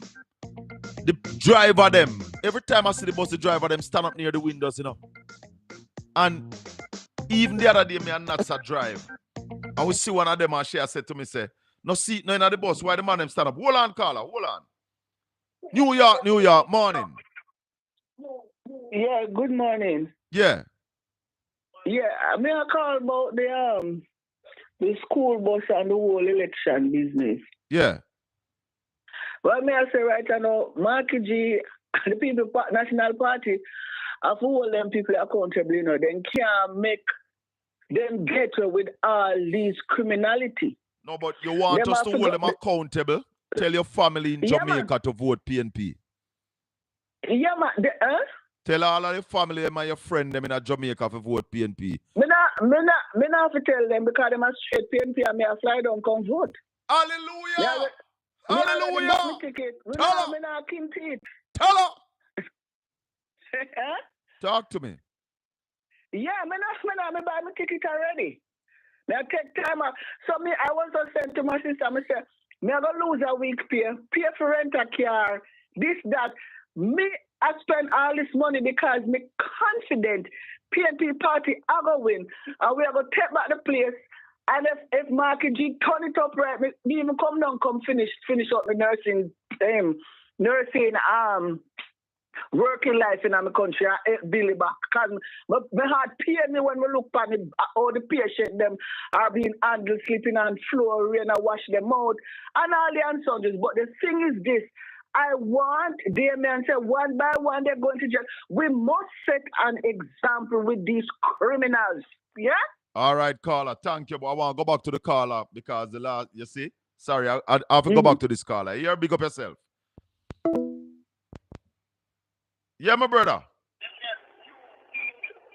Yeah, man. Yes, sir. Them know for them know everyone pick them. I you talk about the training. I never call it like 2 more minutes. Because me and my virgin in there was a school bus trainer and examiner. I that him do. Yeah? You understand? But him just left time I go do something. You understand? Then you know, for me talk to him one of the morning, man. Train people to drive school bus. Hold on. You are saying hold on, man. Your brethren train people to drive school bus and he's an examiner. Yes. Then I must talk to that. You have to make me talk to that man. Train you and him pass you, give you your license. You understand? Jamaican too. You understand? I would love to talk to him because this thing about the emission getting into the buses, that is concerning, my brother. That is so correct. That's why the newer bus them when them have a school bus, them use something with them called DEF and none of the bus they are using. It's another liquid different from the gas. Yeah. When them put it pump it into the bus. You understand? And with that though? Cut down the emission. Yes. That to cut down that. So and none of them know all bus now have a car that coming at a newer invention. Up to yesterday, I go over the school bus place and I see some new school bus, different style. And I said, wow, a new bus there. You understand? But Darrell did say it, you know. Darrell did say that the United States was getting new buses. They provide $5 billion to get new buses so as to get rid of these old buses. I'm a liar, man, because the thing the way say I'm installing there. No go so. The bus them come, them speedometer already set, you can't go over it. You understand? No matter how you press gas. Yeah, man, I spoke to a driver. I spoke to a brother named Albert, say I drive school bus for 23 years. And he said 6 cameras is in each of the buses. They already come govern. Yes, come govern. Yeah, be here when you talk to him. And it also come with the GPS system in it where with them can steer and detect you where you're there. Yes. Not to tell parents nothing. It's to detect the driver where I'm there. With the bus. Yes. That's it. In there. And that training, you know, for train for have them the kind of license. You know, just come so cause when me get my license like that, you understand? I never do with them, I don't know. And now you have to name all parts of the bus. Me never name the parts on the three S's may have to remember. And that's it. And show them the interior of the bus, show them all of the speedometer, the gauges, all of them there. Me have to name out. That's what when me I get the car, me have 15 years, me I do this. So you drive school bus? Me drive school bus already, but no, I drive for the city. Okay, you drive the city bus. Understand? Yes, so me drive school bus. Me drive school bus for years, so I know. I'm tell you my brethren. When me say I'm a virgin, my Jamaican too. Yeah. The man is an examiner and trainer. He train the people them and he give license for that. All right, my brother. Thanks for the call. Most company I do that now. God, like all the city bus. Yeah. We have we own people who give you the license right there. All right, all right, sir. Big up yourself. All right, cool. May I go and listen. My listeners and my viewers, welcome to Portland Spice TV. This is the Colin Bell Show. We do it every Saturday morning, Tuesdays and Wednesday evening. Saturday morning, we are live from 9 a.m. in Jamaica to 11. Tuesdays and Wednesday evening, we do 4 in Jamaica to 6, 5 to 7 in the US, and we are on Caribbean Radio. 97.9 HD4. Good morning, caller. Welcome. Yeah, Colin. Yes, Marsh. Welcome. You were saying that Darrell Vaz could go up to the U.S. Embassy. You realize what you said? Yes. Darrell Vaz go up to the U.S. Embassy. Yes. Darrell Vaz go up to the U.S. Embassy. Yes. All right. Now I'm going to ask you tweet. What if Darrell really lose his mind and he went up to the U.S. Embassy to beg them for those bus, and Darrell and the U.S. Embassy man said, tell me something, are you and James Roberts in the same political parties? Listen, Marsh. Yes? A man say you must find a name for the people in my teeth, the man shadow. The man say my walk and him pass 4 people in a green shirt, and when he go him can't find his shadow. Lord have his mercy. You remember the woman who Andrew Williams did want to shake her hand and she refused? Yes. A friend of mine said the woman very smart, because maybe if that woman stretch her hand for Andrew Williams to shake her hand, when she get back her hand, 2 of her fingers would be missing. Tell her! Not too wicked and dreadful. But Marsh, you heard what Rattigan say about the buses? Yeah, man. Me I listen to Rattigan from yesterday morning, man. Me I listen, man. Me I follow Rattigan good. Now, the next question me ask, suppose the embassy man said to Darrell Vaz, are you and Dr. Ariston in the same political party? Then of course, then the embassy don't know all of that, Marshy, man. Come on, man. They know all of that. He can't go up to the embassy, my visa now. Yes, the embassy people know that. What if the embassy people said to him, no, I remember back in the 80s, there was a group called the Shower Posse, and they rained shower on the United States people, you know. And I understand that there's a political party in Jamaica still celebrating the word shower. Marshy. Yes. Darrell can travel to the US, so he can go up at the embassy. Well, Darrell is the Minister of Transportation, Technology, and what else? Energy. Yes. Yeah, man. So he could have gone up to... All right, tell you what, Marshall. Tell you what. He never even have to go up there. He could have called up there and beg him us then. I know, but I did just want to bring across a point.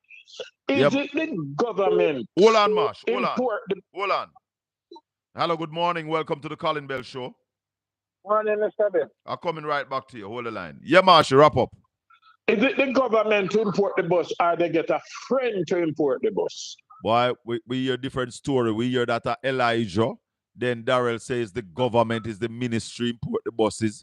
We don't know. We need a full sum. If it's the government, you would have to tell me something about the duty. That's my concern too. How the government appear duty. Something funny, something very fun. No, hold on. Everything funny about this bus deal. Everything is funny.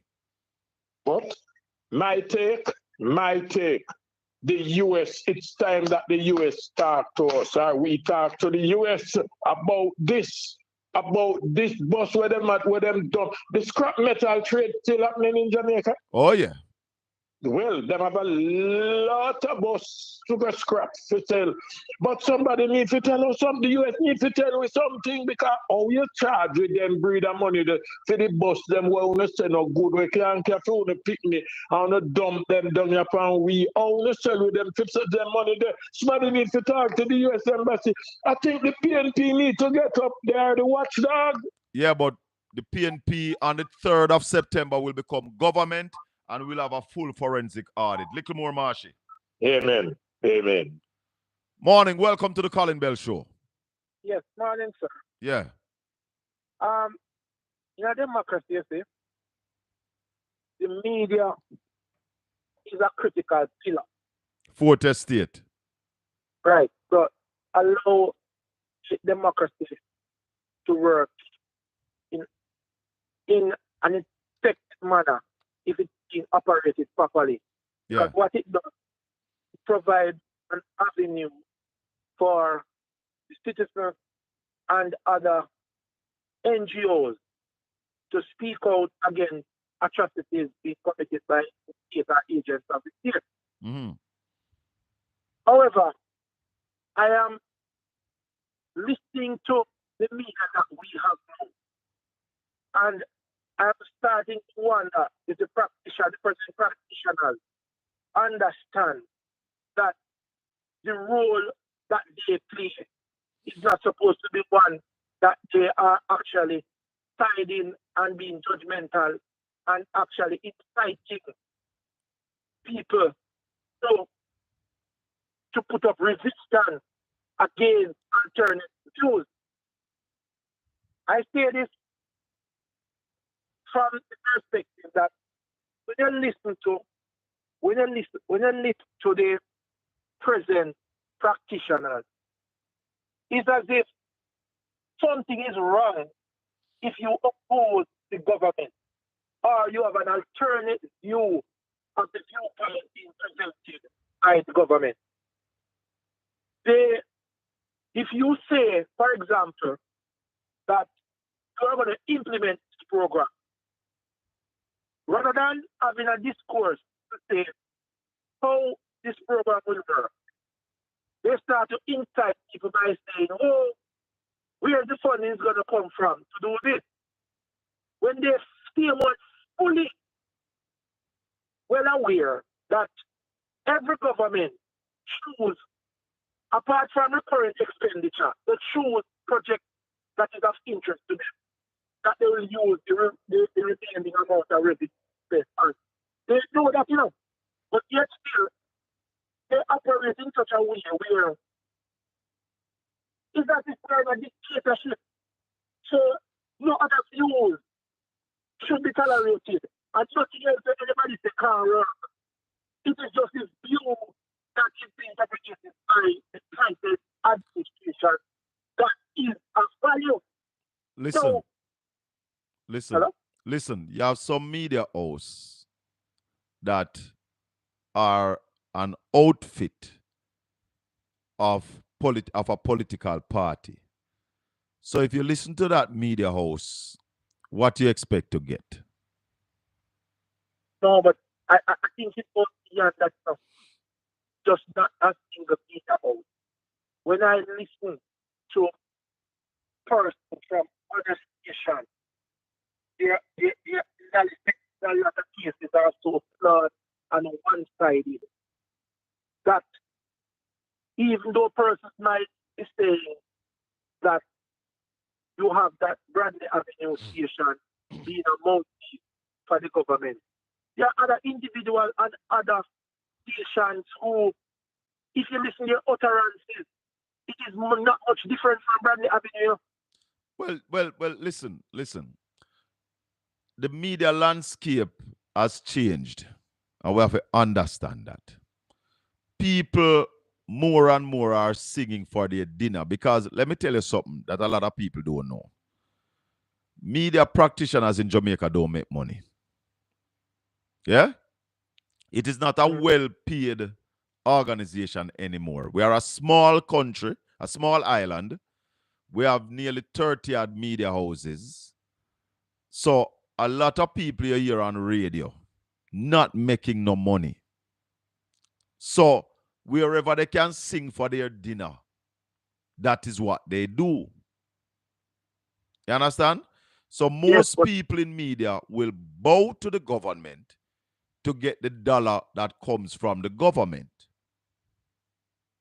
So we have to understand that. And then we have to know have our critical thinking out to listen and to do some reading and some research for ourselves. Yeah, but here what is that? Here, how that is not really functioning in the country now. You're breaking up. You're using a headpiece or you're using you're on speaker?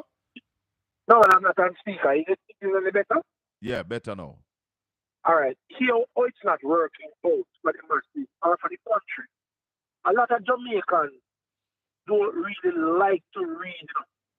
So what they do, they listen to people who are in privileged position so they can just like them.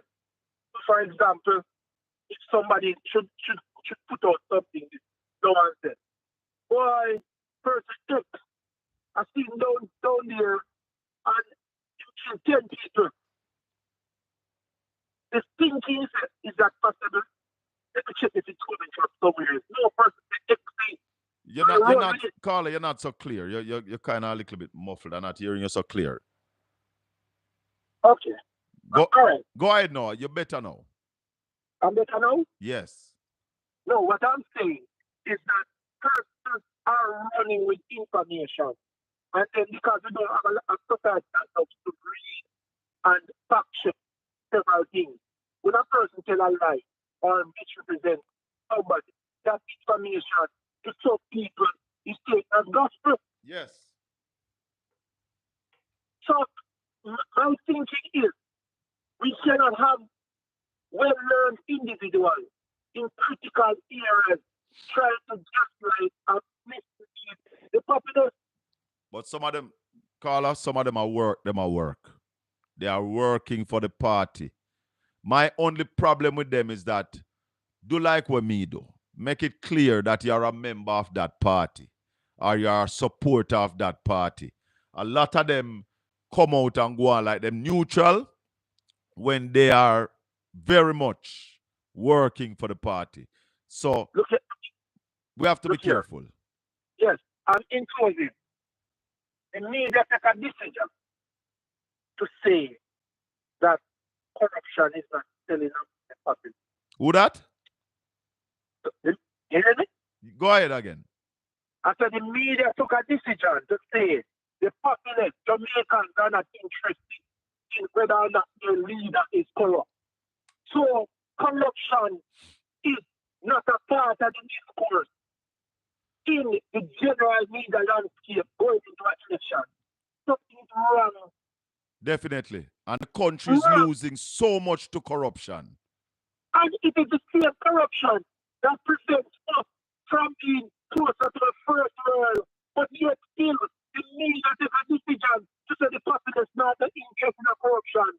So therefore, the corruption asks and then so let us leave it alone. You're right, my brother. Because the media also help to create the narrative that the population goes by. But the media, it constantly says, no, we cannot have a corrupt person running for the office of Prime Minister. Put it another way, we should not have a person corruption hanging over his head running as for Prime Minister of the country. He needs to start out himself and go back. Yeah, the population, that message would have out, but they're not taking that fund. They're not even discussing the issue. The fourth estate has failed us, my brother. Why, oh boy. Thanks for the call. Yeah, man. Big up yourself. The fourth estate has failed us. The caller is right. The fourth estate has failed us miserably.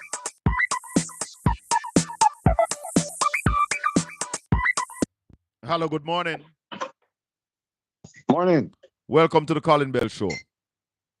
Yeah, thank you, man. Go ahead. Two things. The first one, why you always seem to make an excuse for these government members? I heard you were referring to the bus, which I really want to weigh on. But what you say about VAS or the government, it wasn't properly thought out. That couldn't be true. Something not properly, to my mind, something not properly thought out, and something and a situation where the government want to find a way for siphon off money are two different things, that, brother. So it's either them really and truly not properly thought it out, which I don't think, but it's more that them use the methodology that them can chop some money. So it can't be both of them, my brethren. It has to be one of the two. So it has nothing to do with properly. It was thought out properly with a view to deceive the public. That is my point of view. Okay. And the problem, Oh, I said okay. Yeah. So the issue about not properly thought out, it shouldn't really come in because we see what the government is up to. And the next thing, it is kind of difficult for the way how the people view these buses because you have some persons from the radio station that is supporting these buses that I can never believe with no competency of the buses, knowing that it is even a left-hand drive, they are even left-hand drive, which is not suitable and under normal circumstances. The government, and I understand regulation is that you cannot use left-hand drive bus or public transportation. So it is kind of sad that public commentators, talk show hosts, there's a female one on RGR especially, I hear her supporting the buses and say that, people had used this bus thing as a for political purpose. But that's what it. So, But that's I what the wonder how government could carried for. that be? That's what the government carried for. I hear an ad on a radio station with Darrell Vaz advertising the buses. So the buses are here for political purpose. Yes. So, but when the commentator, when the talk show host says that, what she was actually saying is that persons who comment on it, they are doing it for their advantage for political purposes. No, so, we are by she choosing don't see Jamaica. nothing wrong with the bus. We are choosing She don't see Jamaica. no. Yeah, and it kind of pains me because she have listenership and a lot of people listen to her. And to hear her saying that, I mean, when nationwide support it, we can understand that. But when a RGR talk show host says that, then it's really unfortunate. Honestly, my brother. So we have a problem in this country. Big problem. And we brother. need to deal with it. Respect. Mm-hmm. Yeah, man. Yeah, man. 876-804-7072. Taking your calls right here on Portland Spice TV. Hello, good morning. Welcome to Portland Spice TV. Hello, good morning.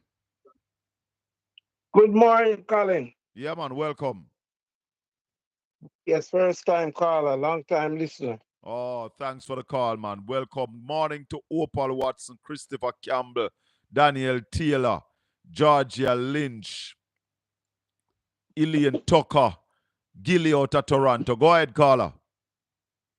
Yeah, I want to talk on a few topics. Let's talk first about the corruption and go fast about it. Yeah. Now, as to the corruption, I know the Prime Minister is one of the person who is already suspected of being doing illicit. Now, there is 10 in number, and I hardly hear anyone tends to say, all, in my opinion, all of them is a suspect. Well, not they have just to be. one person. They have to be suspects. Every striking one of them is a suspect because you haven't have a name of which other 9 is out there. So as it were now, they need to beat on that to let it know that all of them is a suspect, not just 1 or 9. Now, let's talk about the buses. Mr. Vaz, come out. I would like to know what would be his defense in terms of the bus. I would like to know if you want to say it was going on a cheaper option, because history have shown us about cheaper option dealing with poor people's lives. Yeah. In the 18th century, I'll take it to history, back to the 18th century, when the colonial master bring us as slave to Jamaica, they chose the cheaper option as food. And you know what their cheaper option was as food? No offense to those people who love such delicacy. You know what the cheaper option was, Colin? What? Make a guess. Can't guess. Saltfish. We all see what it trickled down with health-wise with us after those century until now. What does it cost for us? It costs us all kind of health issues, talking about hypertension and high blood pressure. Yeah. That's what it causes. It trickles down. Now we are talking about this bus. If his defense is cheaper option, he already know. Yeah, caller. Where are you? Hello? We lost the call? No, he's still Yes, on. I'm here. Yeah, man, you I'm said here. no, man. We lost you a while ago. Okay, I said just think about our little ones now observing these carbon monoxide and all these things, and down the road without even a good health system, what this is doing for our health are going up in No, the this for is their this is dangerous, you know, and we must investigate this before we put our kids in it. I have a person at the chat room is saying, Larkland is saying that the nomination of MP should require integrity commission certification at a minimum. Very good, very good, very good, very good. of, You, sh- you, of sh- course you I should be applaud that too. certified. I would really endorse that. That You is know what I something mean? that we need to look at. To be nominated, you must have your integrity commission certification. Yes, that is an idea, my brother. We have to look at. So, For caller, sure. You know, yes. you have another point you want to touch on? Yes, well, as I said, this is look. I'm want to touch on Tufton now. Yeah, Tufton, he is the health minister, right? And I yeah. saw him come out and briefing, and he never talked anything about his portfolio. He runs away from his portfolio and been talking on security most of the thing and security. I I can't understand that. So why is he having Andrew Onis hiding behind him? Because Andrew Onis is running from his record. He don't want to come up front like Vaz, like Tufton, and Tufton is running away from health, health to speak about security. No, he's talking about crime is Tufton is going down. to be in the finance debate. Okay, that's I don't understand. What about health? That's his portfolio. No, all right. The last time I checked, illicit enrichment is a crime, and Yes. he's up there heading. Crime is down, but yet you have 10 people in his party that is suspect of illicit enrichment. But Enrichment. caller, No. you're Yes. talking about crime is down. If you add up all the murders under Andrew Wellness watch, you might come to about crime might be up by about 15% over the last PNP administration. Here, so listen to them. Yes, They are I'm behaving. getting to that. They are behaving like a I'm getting 1 year Andrew Wellness as prime minister. Andrew Wellness has been prime minister for the last 9 years. Without the correct. amount from this year, 12,456 persons have been murdered under the Andrew Wellness led administration. Here, so but Yes. try make them draw wool over your Well, face. let me get to that because what I'm trying to say, the crime, the real criminal is the same people who is doing illicit enrichment. Of course. Because you have crime enabler, you have crime these are the people who created crime. These are crime creators.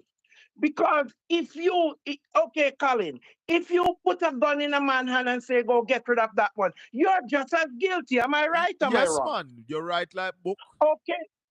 Okay. So if you are the leader of the country and you're stealing from the people's purse, that lock the opportunity for the youngster who out there in order to do what they want to do or get things, get the resource they want, and they have to turn to crime. Don't you are just as guilty? Guilty as charged, my brother. But we're going to take our next call. So, Here, thanks for the call. okay then, Colin. So just my point. That's just my point. They need to get rid of these criminals before they talk about those on the road, and then they can say crime is down. All right, my brother. Enough respect.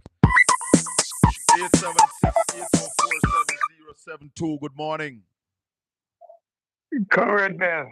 Blessings. Good morning. Yeah, man. If you're a PNP candidate, right? Yeah. Tell me 3 things you're run on where you can fix or start fix in the first 6 months of your role as IMP. 3 things like what? You mean 3 things you would fix in East Portland? Anywhere in Jamaica. You would fix that benefit the people then in your first 6 months. One of the most critical things that we need to fix is food security, my brother. That's one. That's food number one. Security. We need to start fix that immediately. That's number one. We need to start That's dealing number with one. the energy bill. Right? So we need to Two. We need to start get solar panels on more buildings in Jamaica so that we cut the cost of electricity. We need to bring the cost of electricity down to 25 US cents per kilowatt hour. And that can be done in short order because these panels are available. We can train people within 3 months to start building these panels right here in Jamaica. So that's two. We need to start focusing on export and cutting the importation bill. All of that can be done. You can start see result from those in 6 months. All right, here are my 3 things first. Yeah. Kitchen table, health, and light. You can fix those things in the first 6 if you champion on that. Those 3 things. So you mean food? Right. So when you say kitchen table, you mean food? Food. Right. So me and you have that Right. one there together. And me you have 2. And you have energy, and you have health. Right. Yeah. Right. All right. So we have 2. So we could have looked at the 4 is critical. Yeah. Yeah. Right. So those things you could fix immediately. Will turn around immediately, benefit to the people. Yes. Right. Right. Because the agriculture export will take a little time for it, right? But the health, you can get the machine them. Which one going to take a little? Which one is going to take a little time? You say it's export, food export. But export, you see, if we start deal with food security, you can start export some of that food right away. Yeah, but because remember we are exporting food, right now. So we export food, right. But we don't have enough. So if we don't have enough. If you look on the $12.4 billion what the man them give away, Yeah. if you did pump $3 billion out of that in agriculture, brother, you know what that would have done for our food security? Yeah, but I'm saying that would be a long term. No. The immediate effect. Remember you have cash. Effect. So if you said table, yeah, what you put on the table? No food. Yeah, food, right? But the first you have to feed your nation. Exactly. Right. But in feeding your nation, right? You will have excess. Yeah. Right. But health would be my number 2 things. Yeah. Right. Because people have to take care of. Yeah, man. Your health to is your survive wealth. In all of them. Your health is your wealth. Right. And those things you can fix in 6 months. Right? Yeah, even though it's 70 or 80% of those things in 6 months. Right? Yeah. Because road and water, those things are long-term plan. Right? But and if you run on those 3 road things, and water, you see, are things that you constantly have to be working on. Those are revolving. You have to constantly be maintaining and upgrading those. Right. So those are long-term plans. Yeah, man. No. Road and water are immediate infrastructures that you have to maintain and constantly upgrade. And what had happened in Jamaica for the first 8 years of this government, they never pay any attention to the roads. They never pay any attention to water. And those infrastructures got run down and mashed up. Yeah, but I'm taking based on your like a budget that is there now, right? I'm talking about because You can't put your next budget yet. But when the budget is there now, right? You could use out of the budget there and start fix health, food security, and light. All right. Right? Yes. Right? And next thing I will ask you, right? As one of the top podcaster in the island. I'm not a podcaster, Right? I'm a broadcaster. Broadcaster. Like once you're on YouTube channel, they all say you're a podcaster. But I'm telling you, I'm Right? not a podcaster, I'm a broadcaster. Okay, because you're on different, you're on the radio channel. Okay, all right. All right. I know you only come 3 times a week, right? Yeah. If I don't know if you have anything you plan to one of the event, 1 year, 2 hours, to have each 2 of each opposition what they call it now, ministers, right? Who had a portfolio on your program. So 2 of them for until the election day. And I would extend, if I were you, I would extend my program instead of 3 to 5 days a week for the next until election. But you have to remember, you people hold on, Carla, you have to remember something about me. I'm also a political activist, you know. That's I have political. Hold on, I have political work to do. I understand what you are saying, and I have been thinking about it. That maybe next week I should go 5 days, but I have political work to do. That those work are critical to the benefit of the party. So I'll think about it though. But I'm running out of time, so I'm going to take a next call here. Yeah, no, and next thing, one thing. The one next thing I'll talk to you about, security for your voters. That's a critical thing. All right, my brother. We'll talk about that. All right. Thanks. Yeah, man. All right. Thank you.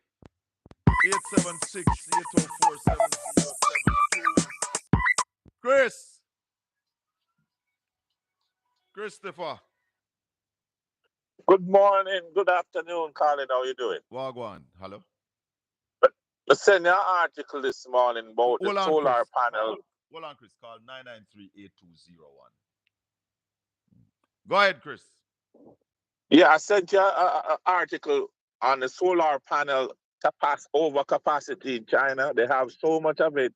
They have to be closing down factories that's making them or cutting back because they can't use up all of them panels. And now is the time now is the time, Colin. If we're serious about really going into solar and making it a real driver of energy, we have to take advantage of a situation like this. You know, we have to, because the Chinese have to get rid of the overcapacity. And so, you know, we can get it at a better rate. And everything that has to do with solar should be duty-free, at least in the next 5 years. And you can sunset it at a certain point. Chris, the PNP will ensure that renewable energy is a thing in Jamaica when we form government. In fact, I don't know if you remember that interview that I did with Philip Paulwell, where he said that we are going to train our people to make our own panels so we can make them here. But in the meantime, as you mentioned, what is happening in China, we could grab on a whole heap of them there too. Yes, we can right use away. it to speed up the process. Yeah, to speed up the process. Yeah, Colin, how I envision it is every house in Jamaica can be like a mini JPS, producing energy that they can now send back into the grid. And we have to think outside of the box to solve these problems. That is the plan of the PNP. To really bring in renewables. I'll tell you something, Chris. 20% of my electricity bill that I pay is because there are people in Jamaica who are stealing electricity. So if we can if we can give those people a solar system, give them own panel, 1 or 2 batteries, and them stop thieving electricity, my bill will be cut by 20% immediately. Colin, you're going to get the return back on the back end. And you're going Yes, to have a permanent solution. of That is the course. thing. Solar is a long-term thing. You know, when you put it in, it lasts for years and years without any other input. So, you know, we have to do the initial cost up front to reap the benefits on the back end. We have Yes. to start thinking in that regard. Another thing, Colin, I want to pivot a little bit more. I want to remind people that if Andrew Onis, God forbid, ever return to power as the next prime minister, he will do reform the constitution. And that Huh? friendship has done my back. Huh? I don't want Andrew anywhere near the constitution to reform the All constitution. We this man do know is breach the constitution. How many times have Andrew Holness breached the Jamaican constitution? How many times? exactly. I mean, from him unsigned letters and all this stuff he has done, you know, since being in power. So I want you, Colin, to use your platform to remind people that this upcoming election is also the reform of the constitution will fall into the next government portfolio. And we cannot forget that. That is paramount that this guy don't get him hand near anything to do with the constitution. All right, brother. Respect and All thanks. right, Colin. Yeah, Yeah, man. man. Blessings. You're listening to the Colin Bell Show. We're live on Portland Spice TV. Let me thank this morning for coming on noted attorney, senior attorney at law, Bert Samuels, who came on this morning and explained what happens when Parliament is dissolved. Want to thank Wilfred Rattigan for coming on this morning and opening up the whole issue about the school bus and the fact that the emission is getting inside of these old buses. One of the reasons why they were decommissioned and the emission is sicking children. Research was done that this emission causes cancer and act up on your asthma and things like those. And therefore, these buses are dangerous to the health of our children. And I say that the government of Jamaica must do an investigation to ensure that these buses are safe to carry our children. So we're calling on the government to make certain these tests are done, because what Rattigan told us this morning about the emission getting inside of these buses, it's serious. And then President Fitzroy called us and remind us, and it's something that I have seen in America, the buses that carry the farm worker, no windows in them. And if you realize the people are always leaning at the window. And when I look at the buses on the road here that they are teaching the drivers to use, when you look on them, most of the drivers, them stand up at the window in them. And we have to now start thinking, is that the reason why the drivers, the trainee drivers, are standing at the windows to escape the emission coming from the exhaust of these buses? So, Jamaica, time come for us to open our eyes and think critically. Time come to choose Jamaica.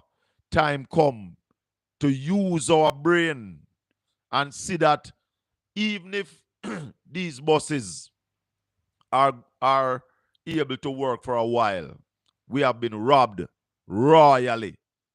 The country has been robbed by somebody involved in these buses.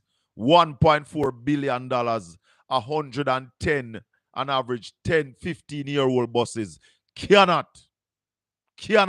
sit well with any reasonable Jamaican, cannot sit well with any person who is saying that this is my land, this is my country, I have a stake in this country. If you are thinking that way, then you must be able to see that somebody robbed us on these buses. And therefore, on the 3rd of September, we need to send a strong message that Jamaica will no longer tolerate corruption. If we employ you to manage our affairs of the country, you must do it honestly, with integrity, with transparency, and accountability. Thank you for listening. If you have not yet subscribed to the channel, please subscribe. Share it with your friends and family. This has been the Colin Bell Show for yet another Saturday morning. May the good Lord continue to bless and keep you. Make his face shine upon you and be gracious unto you. The Lord lift up his light and give you his peace. Until we meet again Tuesday evening. And for some reason, I believe that we might have a program Monday evening.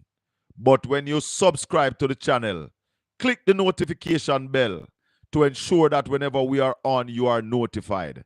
Because at Portland Spice TV, we want to be what you want to see. Blessings, my people. Peace out.